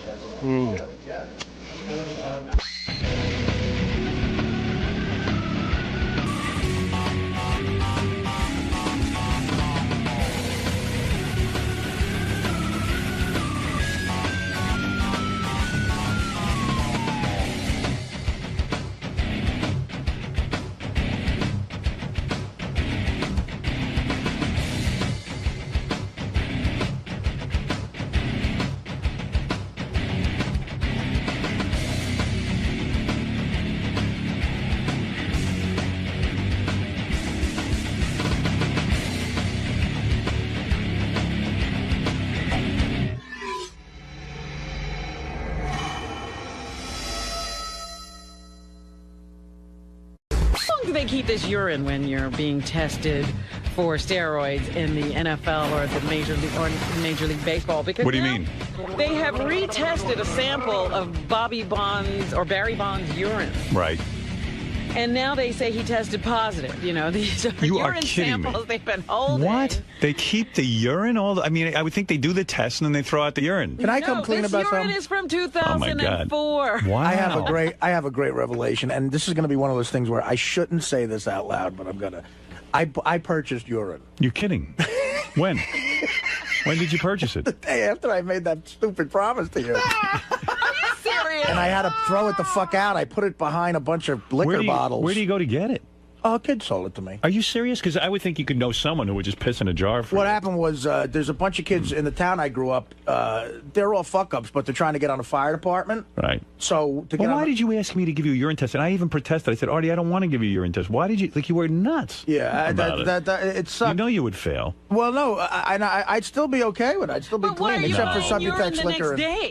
For Subutex liquor and what else? Maybe weed. Mm-hmm. But you're doing great. No. I was next to somebody who was smoking weed, but no, that could fail. And I don't know. I'm fine. I'm not on heroin, but I paid $500. Oh. And I told the kid he's trying to get on the fire department, and he's like, yeah, this is brutal. I haven't smoked pot or done anything for 6 months. And... so he's getting to get urine from himself. How gross is it? It's gross. I made him. What did they sell it to you in a jar? Well, he came over to my place and I made him piss in the, I didn't see dick in cup, but right. He put it in like a Poland Spring bottle, and then I transferred it with gloves to something else, God. And then I put tinfoil around it because it's so gross to look at. Yeah, and then I put it in the back of a bunch of whiskey bottles. And then I just threw it out like last week. I forgot. So what part of you insists to me? I said to you, Art, you don't have to do a urine test. Because I was excited. I tried to make it sound like I'm normal. Yeah, but I yearn to be normal. I know, but I told you you're never going to pass it. No. You couldn't pass a urine test ever. Yes, I could. Why don't you couldn't. Yes, I could. When? Just put Artie in rehab. Yeah. I'm not in rehab. Why? Because someone I talked to someone about that, and they explained to me Artie's got to want. There are people who go. Everyone acts like rehab's the cure. I'm totally fine. You could go into 95 rehabs and still not be better because you got to want it. Guys, I've been clean off. Steve-O. He fought it Well, Steve's a hole. Can I just talk about Christ? The guy's bleeding and throwing shit at the. And that may I add, they waited till that happened. Can I just talk about how it's just so funny because I want to go pull the tape of how insulted and indignant Artie was. This is what's great about when me, I said guys. I had to watch Artie pee in a cup, and he goes, "Are you insane? Do you think I'm fucking crazy enough to go? I'm going to buy urine." He fails his first drug test. I've already picked the date of his drug test. But he can't know the date. No, he doesn't know. Don't worry.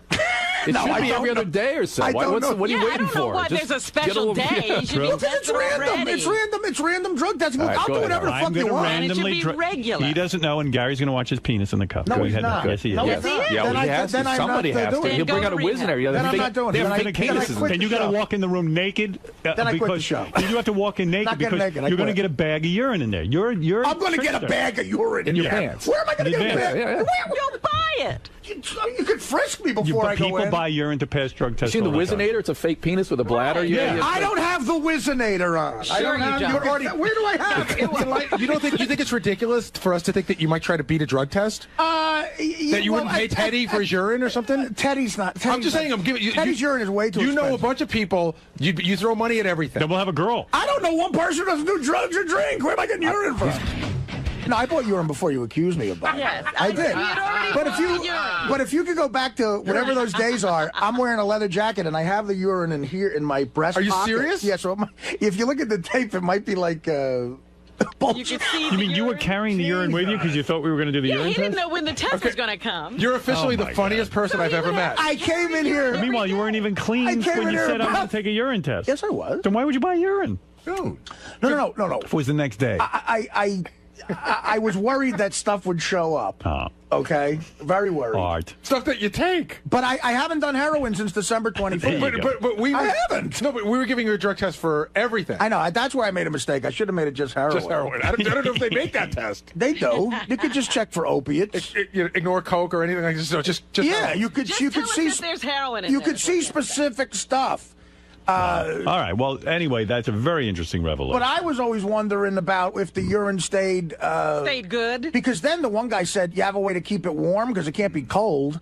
And I was like, oh, fuck. So I would put it in a room with heat next to the boiler. Did you really? Listen, Howard, I'm crazy. Oh, my God. I don't want, I want to keep my job here. It's very important to me. But that wasn't a condition of keeping your job. Yeah, it was just to go to rehab. See, I had to say it, but that's how good of a person I am. I had to say it. All right, let's go to Robin because that sounds crazy. It's funny. No, but the urine got real dark as the days went on. Stay good. And I was like, does this even look like fresh urine? Right. Well, there were flaws. I am shocked to hear that they saved his urine, but there you go. The samples are believed to contain traces of the previously undetectable designer steroid known as THG or the Clear. It was called the Clear because it wasn't supposed to show up on tests. The New York Times reported last week that federal authorities had detected anabolic steroids in a urine sample linked to Bonds.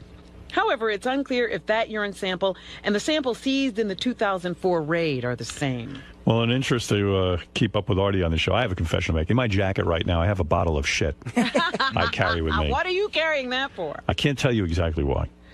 Oh, when Dr. Drew said the penis and cup thing, I had the urine on me. Oh, you did? Yeah. Jeez.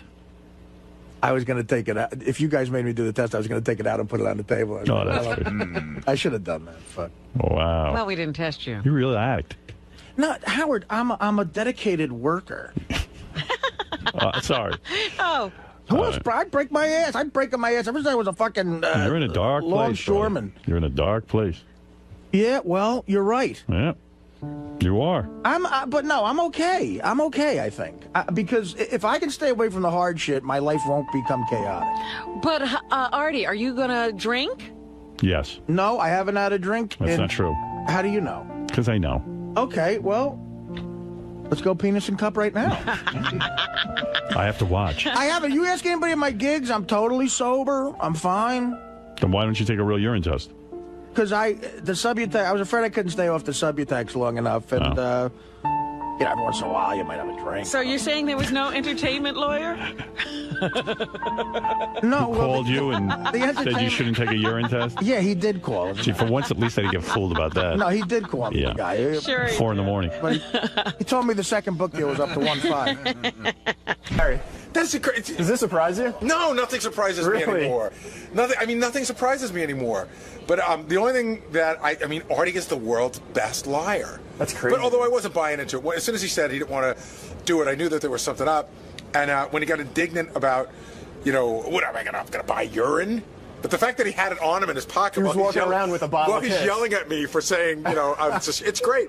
I said he's officially the funniest person I know. That is fucking funny. Now, you obviously can't believe anything now after. Oh, I stopped believing before, but this is just I think what he just said is actually one of the funniest things I've ever heard. You're taking this pretty well. No, it's funny.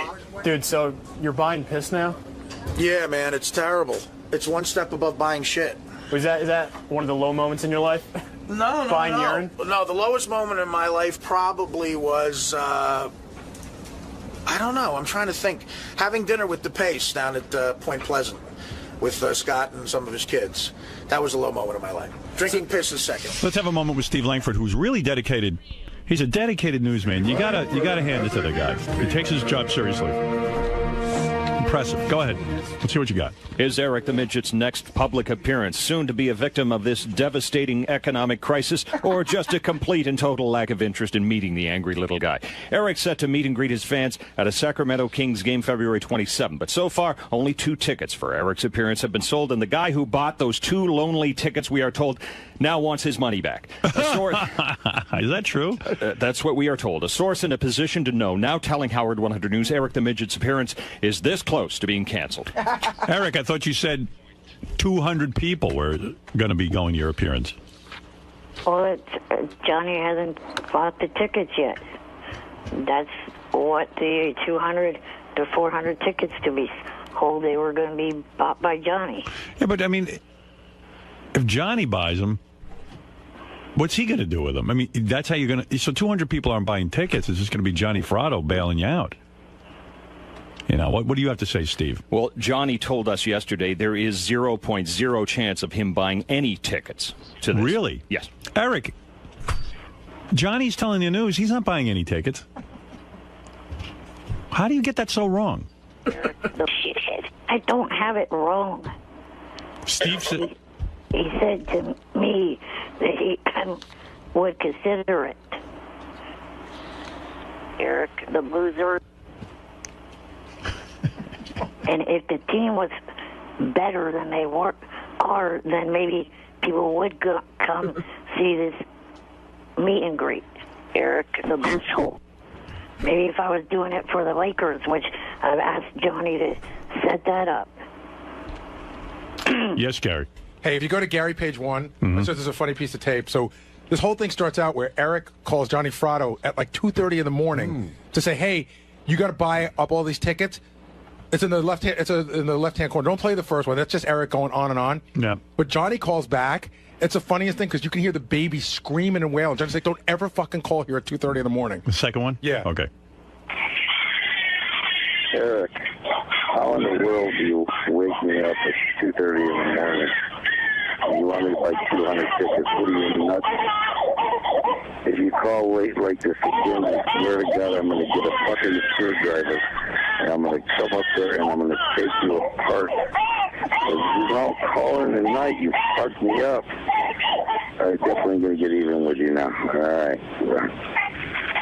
What are you doing? The guy's a family man. You're calling him at 2:30 in the morning? And bugging him about buying your tickets. Eric, you can't be for real. I am. Why did you call him at 2:30 in the morning? There's never been a problem with it in the past. If someone calls your house past 10 o'clock at night, they're fucking rude. 2:30 in the morning? And when you have a baby. Oh, my God. Well, he does. He has another baby. He has Eric the Midget. Eric, shut up, Midget. You're a baby. Well, you don't make not, any you sense. Jackass. You don't call someone's house with your needs at 2:30 in the morning. It's a babyish thing. It's like behaving like a baby. I mean, you're not even. It's not urgent to buy these tickets. You don't need to call him at 2:30 in the morning.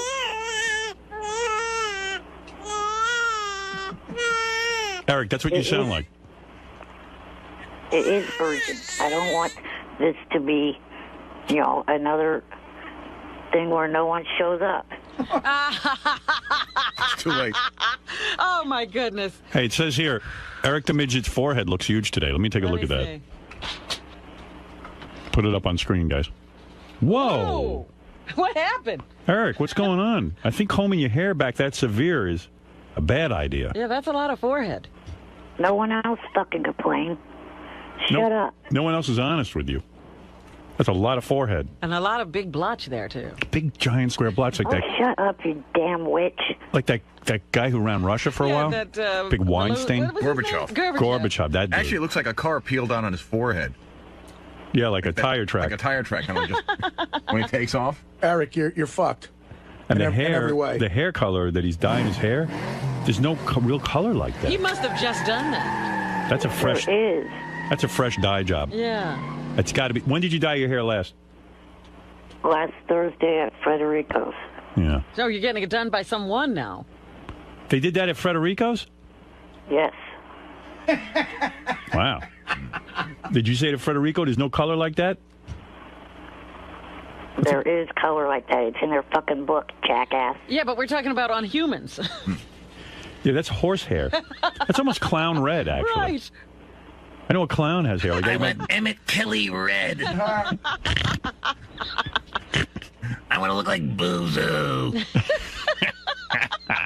Is that what you told them? Did you say you want to look like Emmett Kelly? What? Did you tell me you wanted to look like Bozo? I look like Bozo. I want to join Barnum and Bailey. Nah, it's a little too red, Eric. Trust me. You should go a little... The way my hair color was when I was a kid. You look like Heat Miser. Yeah, but you're no kid. I'm Mr. Heat Blister. I'm Mr. Sun. Da, da, da, da. You're an adult male. Yeah, you're Mr. Fat Ass. Shut up. I'm Mr. 101. What's going on with your forehead there with that big red square on it? I mean, I'm concerned. Is that psoriasis? No, nothing's going on with it. Yeah, okay. You're very red and blotchy. But really, Eric, you know it's ridiculous to call Johnny to buy the tickets because that doesn't mean you're a success. It looks like you walked into a freshly painted stop sign. Why is it Johnny's responsibility to you get Eric? yourself in these messes, and then he's supposed to... midget. Yeah, it's out. It's out in the public forum here that you're asking a friend to bail you out, so it would be more embarrassing than canceling.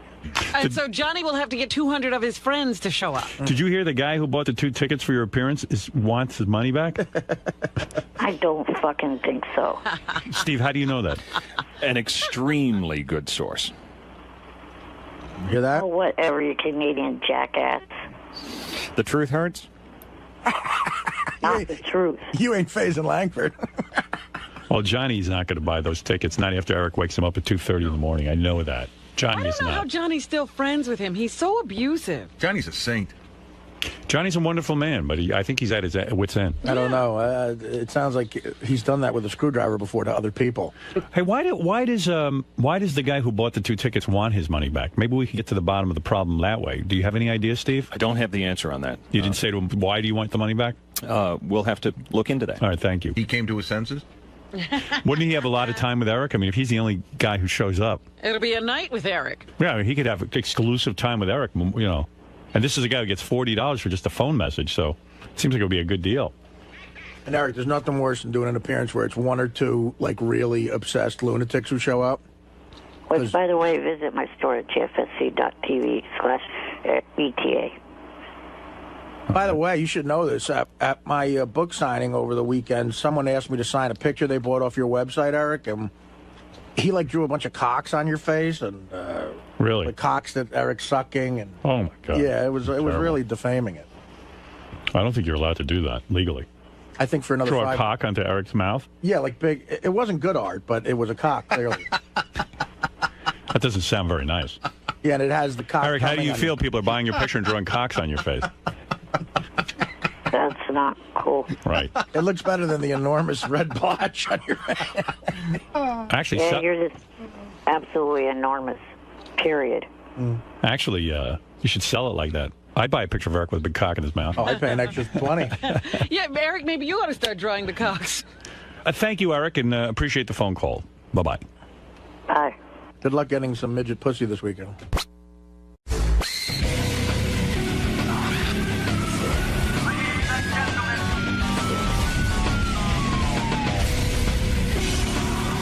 Artie, I'm surprised to see you here. After this morning, I didn't think you'd ever be back in our wonderful studio. I was dead to Gary. You're back. Gary, by the way, you know, I think we made up, but what a show business move to say I'm dead to you.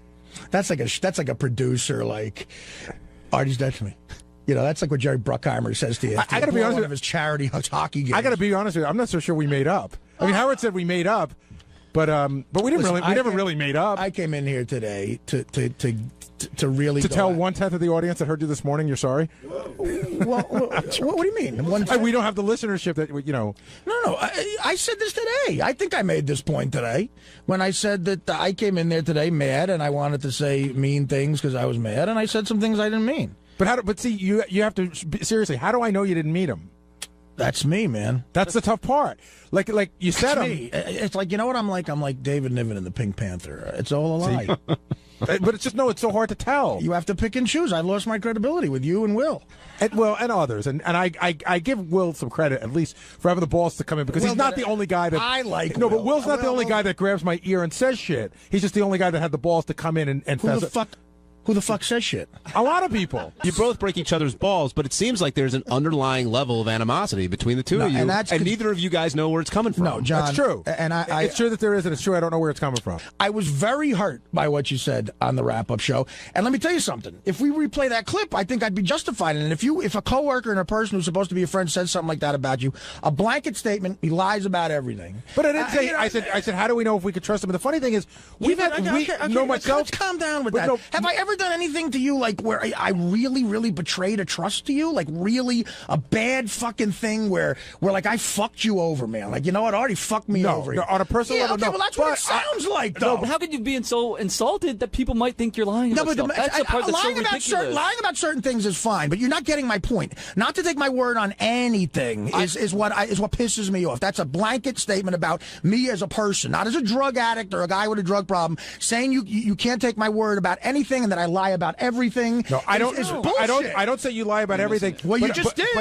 And you know what? I didn't mean that. What I do mean is that everything is now in question in my head. That doesn't mean you lie about everything. Well, it means everything's in question. Then that's your problem, man. It's a problem that's not that hard to have. It shouldn't be in question. It shouldn't. And I'm not the only one. I give Will credit. You keep saying that. You're not the only one. Let's talk about you. I'm talking about you. I'm not sure when you're telling the truth. That's me talking. That's it. I can't say it any other fucking way. I'm not positive when you're telling the truth anymore. Tell me one time outside of like drug stuff you think I've lied to you. I don't know. I'd have to go back and look at it. Because I've never done it, Gary. I guess not. Of course I haven't. You want to get on here and be interesting by just calling me a fucking liar. So I'm not taking it anymore. Okay, you said how you feel, and I said it's tough to know. All right, okay, good. It's tough to know then. I'm sorry you can't figure that out.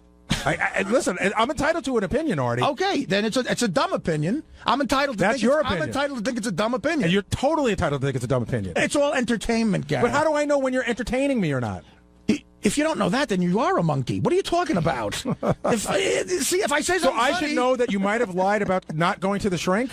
No, Gary, you're picking and choosing what you think is a lie and what you don't think is a lie. If you're going to admit that sometimes while I'm on the air in that forum, I'm trying to be funny, you can't take anything I say as gospel. And to be offended by it is stupid. If I come to you off the air and say something to you that's a direct lie that really betrays you, then that's a different story. And that's never happened. If you're fucking Ellen DeGeneres or Jay Leno, and there's a guy that writes jokes that get laughs every fucking time, but he's always an hour late. Sometimes he falls asleep, blah, blah, blah. But there's another guy who's on time every day, who looks neat and never has a problem or a drink in his life, and everything sucks. Who are you keeping at hiring time? I don't know, because I've never been in that situation till now. If you don't know the answer to that, Gary, then you're a dumbass, stupid motherfucker. Thank you. You keep the guy who writes sucky jokes. Wait, no, wait, don't name call, because this is let him name call. This is how he feels. There's a disconnect between, because you have it in that position. You have the man standing next to you is late a lot, and he works for you, and you haven't fired him. Why?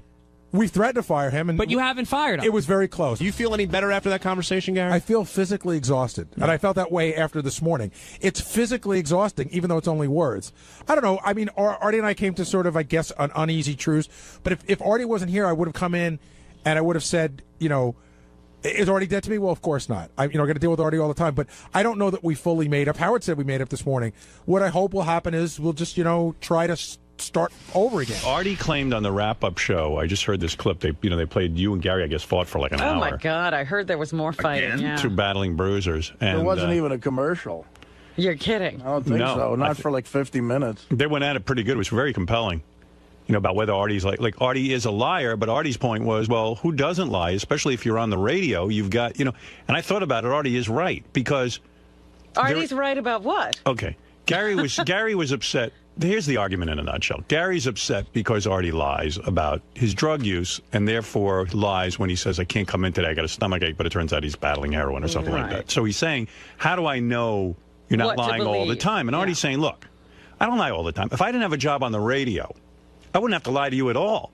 The fact of the matter is that when you're on the radio, and I know I've been in this position, you got kids, you got, Artie's got a mother and a sister, and you're trying to convince them you're going to shrink and all this, and they think that you are going to a shrink, and that seems to give them some comfort. So then he gets on the radio and he goes, well, I can't tell everyone I'm not going to the shrink because then my mom's going to find out about it and it's going to wreck fucking my life. It's sort of like the Bill Clinton lie about not having sex with Monica Lewinsky. You can't tell everybody because Hillary will hear. Right. So, but Gary said, look, Artie, it's my prerogative to feel shitty that you lie to me. He goes, but Artie goes, but you lie to everyone too. Everyone lies on the air. It's like there are times you just have to. And so, if they went round and round. But anyway, in the midst of this whole, hostility thing that these guys This was a hostile argument. And Artie's a dirty fighter. Sometimes he calls, a couple of times you have no brains and you're a monkey. Artie's very street. Yeah. That's one thing about Artie. Artie gets really down in the dirt. If you get into a fight with Artie, he's going to pull out all the stops. And he's he's going to good. bite you. I thought about this. Gary was more of a gentleman about Right. it. Artie's the kind of, well, I see why his relationships fail. Yeah. Do you, Robin? You point that out to me? Well, everyone can see that. Yeah, because Artie immediately tears everybody apart, and then he wants to fix it by saying, I'm sorry, but people can't forget what's said. I say things that you can't take back. Yeah, absolutely. You do say some bad things. I've said some things to Dana that I can't take back. But anyway, Artie was saying that he knew right away that I had a nose job. Very obvious. Wow. And that everyone, like, in other words, you know how I goof on Gary about his caps because we all knew? That wasn't me trying to say it's not as serious as what I'm lying about. But for years, people would ask and you would say no on the radio because you had your reasons for lying about it. Of course. He was waiting to get us to reveal ridiculous things so he could say, I have a nose job. I agree that everyone on the, you see, look. And 99.9% of the stuff I've lied about is drug-related, and it's all been on the air. It's like, how can you say any different? I tried to explain it to Gary afterwards. I said, Gary, the fact is that when you're on the air, and I've made the best attempt I can at being one of the most honest broadcasters in the country, but there have been times, in order to protect some people in my family and things, I haven't, I've been less than honest. Because you're on the air, it's a touchy situation, and you do have kids, and you do have situations where other people have not agreed to be so revealing. Yeah, definitely. So when someone asks you a question and involves someone else, you're like, oh, how do I be honest here? And so you can't be 100% honest on the air unless you're insane. And in terms of disrespecting the show, I love the show so much, which is why eventually I come clean because I think that would be fascinating to people. Like, I didn't have to sit here and say I bought piss. I'd have to say I did shit my pants doing coke in a big guy. So where do you and Gary stand? I do that because I think it'd be compelling for the show. Where do you and Gary stand? Well, I called Gary Friday. Oh, did you? Because I did. I felt bad and got heated. It did, and we had a good conversation. And look, I apologized to him, and I even said there's no need for you to apologize to me. Do you think that's the end of it? I hope it is, Robin. I don't know. I'm in a bad way lately. I had an issue happen personally that was kind of shitty, and when, this weekend? Last week, and I don't know. Lately, getting out of bed, the depression has been like fucking. Like I've had what I call 2 great depressions in my life. Where are you in one of them now? It feels like I'm going into one where I might have to get some medication again because I just can't get out of bed. It's like a wet fucking blanket. It's just bad depression. Like all the symptoms I used to have. Really? So yeah, you like seem so depressed right now. Well, he's working now. I could. I've worked through the other ones too, but I don't know. I just really felt... You ever been diagnosed like as bipolar or whatever they call it? Bipolar is a word that's been used, but so why don't you go on meds? And then if I he could was tell on that for a while and he got better. Yeah, they're leaving you out.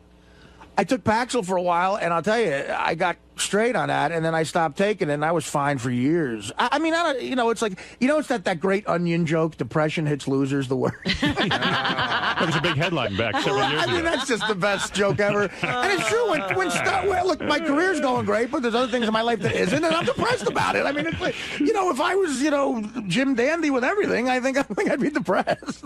Yeah, maybe you just suffer from depression. Shit happens, and you get depressed about it, Well, hey, sorry to hear you're going through that. But I'm all right. I'm here. Yeah, you look good to me. I think me and Gary, agreed to a truce. I think I call Will, too. I call John Hein because John Hein got hit with some residual shit. Really? He hit everybody. He only got splashed, though. No, I just said I fucked on the wrap-up show, and I don't think John likes that, you know. Yeah, you said you don't like the wrap-up show. You said it's a bad broadcast. Clearly, I love it. I'm always listening to it. Would it be fair to say your professional life is annoying and your personal life is a 2? It's all annoying. Annoying. Everything's annoying. Right. I forgot about that. Yeah, my personal life is a 1, I think. Let's see. Yeah, well, there's a ton of email about this. I'm sure. Some attacking Artie, some attacking Gary, some attacking me for not sticking up for Gary, calling me a pussy because you let Artie walk all over Gary. Oh. Listen, these two guys had an argument. I told you where I stood on it. Gary has a problem with Artie. I don't. And even Artie said on the wrap-up show, if Howard has a problem, he'll come to me. But I don't. Artie said Howard thinks it's funny when I fall asleep. Gary and Artie, how did the falling asleep come into it? Everything got dragged. Oh, wow. I mean, you know, Gary said to me... This guy says, Howard, you pussy, you let Artie walk all over Gary while you sat there like a pussy. Tell it like it is. Don't you agree Artie is a liar? I agree that we all lie. Why don't... but when two staff members argue, Howard always lets it go. I mean, you know, it's funny. If I interrupted that, I would have gotten such shit email like, why can't you let anybody argue? Right. Yeah, why do you have to make it about you? You're always going to get shit. Right. What did you say that... I mean... listen, Artie and I definitely have issues with each other, but Artie's the one who brought it up the other day. In other words, I wasn't looking to pick a fight with Artie. Right. He was mad at something I said. Well, no, you were on the wrap-up show and you had said that Artie is a liar and that it really bothers you and you don't trust Artie about anything anymore. So Artie confronted you about it. He said he was sick of it and he didn't like what you were saying about him on the wrap-up show. And that's what started it, and I listened. But when I listen, people get mad at me, and sometimes when I jump in, people get mad at me. I can't win. Right. No, you did the right thing the other day. I didn't expect you. That's the way the show runs. I mean, you know, I know you get upset when Artie misses some work. I don't. Right, because, quite frankly, I feel that it's within the parameters that I can accept. Now, I assure you that when things are unacceptable to me, Artie will know it. Right. But, that's what I'm saying. That was a point I didn't get to make to Artie the other day. Is that we're both right in the sense that you don't care and it bothers me, and that can be just because it bothers me doesn't mean I can do anything about it. It's just the way I feel. Right. You feel that he should be a little more professional. Right, but you accept it, and I get that. We both came to the agreement. He is being professional in that when he can't work, he doesn't come. Right. Well, and again, I'm not staying at home to put on a little hat and have my friends over to have a party. He really can't work those days. Those days I can't work are horrifying to me. I sit there scared, like everyone's going to call. Well, Jay, I'm like, oh my God, you know, and I'm sitting there shivering. So Gary, is everything okay with you and Artie now? Yeah, I think so. You know, he called me probably like an hour after the wrap-up show, and he apologized, and I apologized, and you know, listen, there's some pretty crappy things said on both sides that I think it'll be hard for both of us to forget, but I think we sort of got it together. Now, has your opinion changed of Artie? Like you said, you can't really trust him anymore.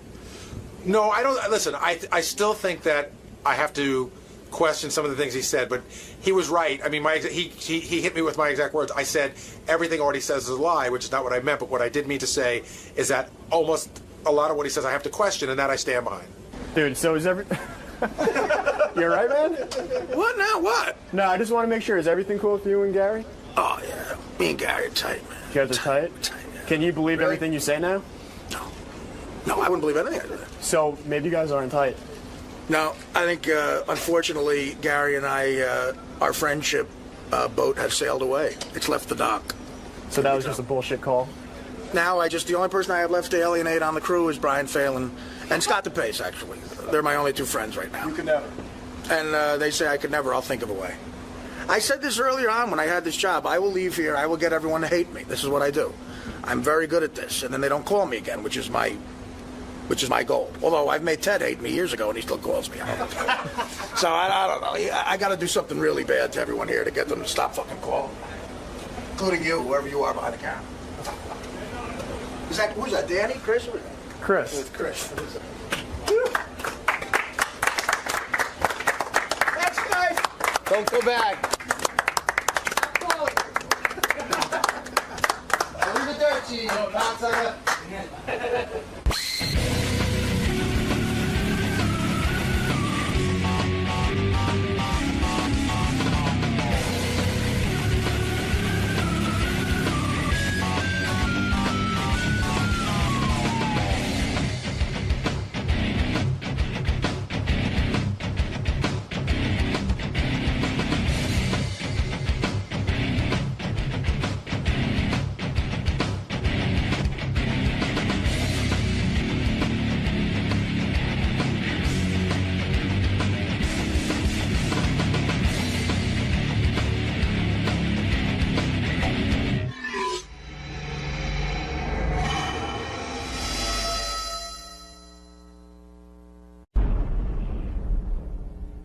Hi, this is Richard Christie, inviting you to watch my new television show, Howard TV's Interview with a Porn Star. I was very promiscuous. On the show, I interview some of the most talented and beautiful women in the adult film business. When I was about 18, I met up with Ron Jeremy. You and I both know that not all artists work with oils, watercolors, or clay.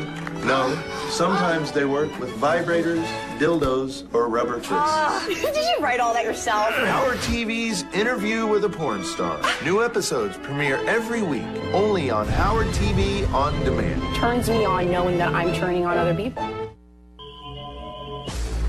Norm Macdonald, and I'm going to go see Howard Stern and talk to him on the radio. What's going on, man? Anything new? Just what I told you. I just fucking told you. So you're just here to hang out? No, I told you word for... You have it on tape. Why are you asking me? So you're here to talk to Howard? I'm here to... What did I say? Anything in particular, though? No. No? I never think more than about 5 seconds ahead of time. Keep us on our toes. Should be good. I don't know. It might not be. We'll find out. It'll be fine. All right, thanks, man. Norm Macdonald here, the comedian. Used to be on Saturday Night Live. Norm was just making me laugh. He was telling me, he said something that's so true. What did he say? He just did stand-up down in Florida. Right. Like, in Florida is such a different world with people. Like, there's a lot of creepy people in Florida, like swingers, you know? Right. And he, what? Like, after you do a stand-up gig, people from the audience will come up to you, like an overly tan, like, guy with a bunch of jewelry on, and they'll say, "Hey, man, I come back to my apartment." Is Artie telling my story? Yes, he is. Dad, you want to tell it? You tell it. Yeah, why don't you let Norm? Norm's here, but Norm fucking can't bring speak. 3 stories, and then Artie will tell one. I'm like, what? Yeah, that's pretty How good. the fuck did that work out? Yeah, why do we need you? What Just the tell your fuck? stories to Norm, Artie. what happened in Florida? Why is doing stand-up? No, that wasn't the story I brought. I was just telling him. Why is doing stand-up in Florida? What is Artie talking about? No, because in Florida, where I just was, they have people that, I don't know what the fuck they do, but everybody got money. I guess, like, they had Coke for years, like thousands of pounds of Coke, and I don't know if guys still do it, or I don't know what the fuck. Yeah, there is a lot of Coke there, but you're right. People are rich. People are rich, and you don't know why. Like, they're just in your face. With So money. the guy picks me up. He's the limo driver, and he's like, fucking guy goes, yeah. He goes, I can take you any place, man. Anything you want. I go, what? He goes, anything you want. He goes, I got my wife. I go, your wife? Like, I thought he was talking about like drugs or something. He starts with his wife. He could take you to his wife. He's got his wife. Says I can get anything I want, and then he goes, my wife. Don't you want his wife? Was he offering you his wife? I don't fucking know. But it wasn't. It was all weekend long. I just meet 4 or 5 guys, and they go, hey, so this is the wife, and this is the other wife, and how about the 8 of us? Oh, yeah? Well, they wouldn't say it right out, but you kind of go, oh, what are you talking about? Why These guys are trying to deal you their wives? No, they all want to swing. No, you don't know what the fuck. You don't really know what the fuck's going on. 'Cause they don't come right out and say they want to fuck you. Well, why does everyone want to swing with you, do you think? I mean, not me, anyone. No, anyone. they ask. I've gone deeper into the conversation than Norm did with these people because it's fascinating, and I wanted drugs. But no, they'll tell you. Like crazy. They'll tell you eventually. Like, look, there's me, and this is my wife, and this is her friend Nancy, and this is my friend Ed. You know, and we'll get some ecstasy. Ed's where it becomes problematic. Nancy was fine. Yeah, Ed's everything's going good. All of a sudden, Ed, what the fuck? And Nancy's usually 46. Who the and fuck she's at is work Earl? then. Who the fuck was this guy? Nobody told me about a guy coming out of a closet whacking off with his half-hard cock.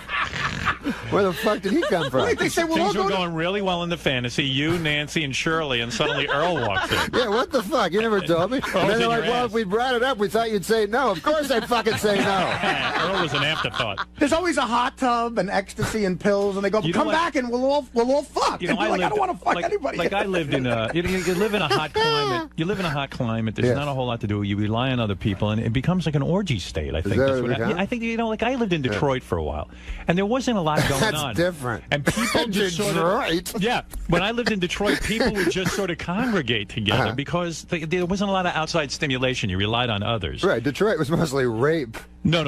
You're talking about the suburbs. I'm talking about in the suburbs of Detroit. You know, Detroit itself is a horror scene, but people would begin to rely on each other for entertainment. I think that's what happens, and then there's this weird, creepy thing that happens where people just start having the sex with each celebrities other. coming to town, and we kind of know he wants to party, and he can fuck my wife and her friend, and I'll fuck him. That's kind of unsaid. Yeah. You know, the part about where a guy's fucking me. Who's taking them up on